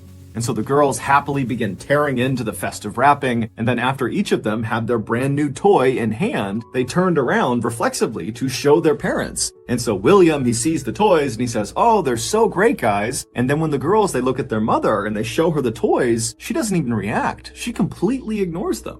And so at some point, these little kids, they start yelling for their mom, "Hey mom, check it out, look at this new toy." But Zazel just sits there. She doesn't say a word. She's just sitting back on the couch, completely ignoring them. Finally, the 8-year-old turns to William and says, "What's wrong with mommy?" And at this point, William pauses, and then he gives Zazelle a scathing look before very bluntly saying to these young kids, "Mommy got drunk, and now she's ruined Christmas." The girls knew from William's tone of voice that their parents must be fighting, and so they did what they normally did when this happened, and that was to just try to ignore it. And so the little girls, they turned away from their parents and began opening more presents, doing their best not to disturb their parents, who were sitting silently behind them. And then, a little after 9 a.m., after most of the presents had been opened, William abruptly stood up and walked into the other room and placed a phone call. And then, a few minutes later, there was a loud knock on the front door. The night before, after Zazelle and William and their kids had left their neighbor's party and come back to their apartment, Zazelle and William had gotten into a vicious fight. And by the time the kids had all gone to bed, the fight between the parents had become very physical. Neighbors would recall late at night on Christmas Eve hearing this very loud commotion coming from Zazelle and William's apartment. And at some point, apparently Zazelle had tried to run out of the apartment, but William had chased after her and hauled her back inside. The sounds coming from their apartment would eventually stop somewhere in the wee hours of Christmas Day. And then as the sun came up on Christmas Day, Zazelle and William had made their way to the couch, and they were sitting there with their 7-week-old baby, waiting for their two oldest to wake up and come open presents. Except when their two little girls came out of their bedrooms and bombed into the living room to begin celebrating, only William was alive. Zazelle had been beaten to death by William. And after he had beaten her to death the night before, he had dragged her into the living room, set her up on the couch to make it look like she was sitting, and then put sunglasses on her eyes in order to trick the children. And so all morning, as this 3-year-old and 8-year-old are opening these gifts and turning and showing their mother with excitement, she was dead the whole time. But at around 9 a.m., William realized his charade was not going to last because his kids were really keyed in to there being something wrong with their mother. And so that was when he got up and he called 911 and he told them that his wife had gotten drunk and fallen into a glass coffee table. And so she was hurt. And so a little bit later, the police and paramedics, they arrive, they go inside, and right away they can tell William is lying to them. There's more to this story than they're being told. And so ultimately, William would be convicted of second-degree murder, and he would be sentenced to 15 years to life in prison. As for Zazelle's 3 children, they are now being looked after by her parents.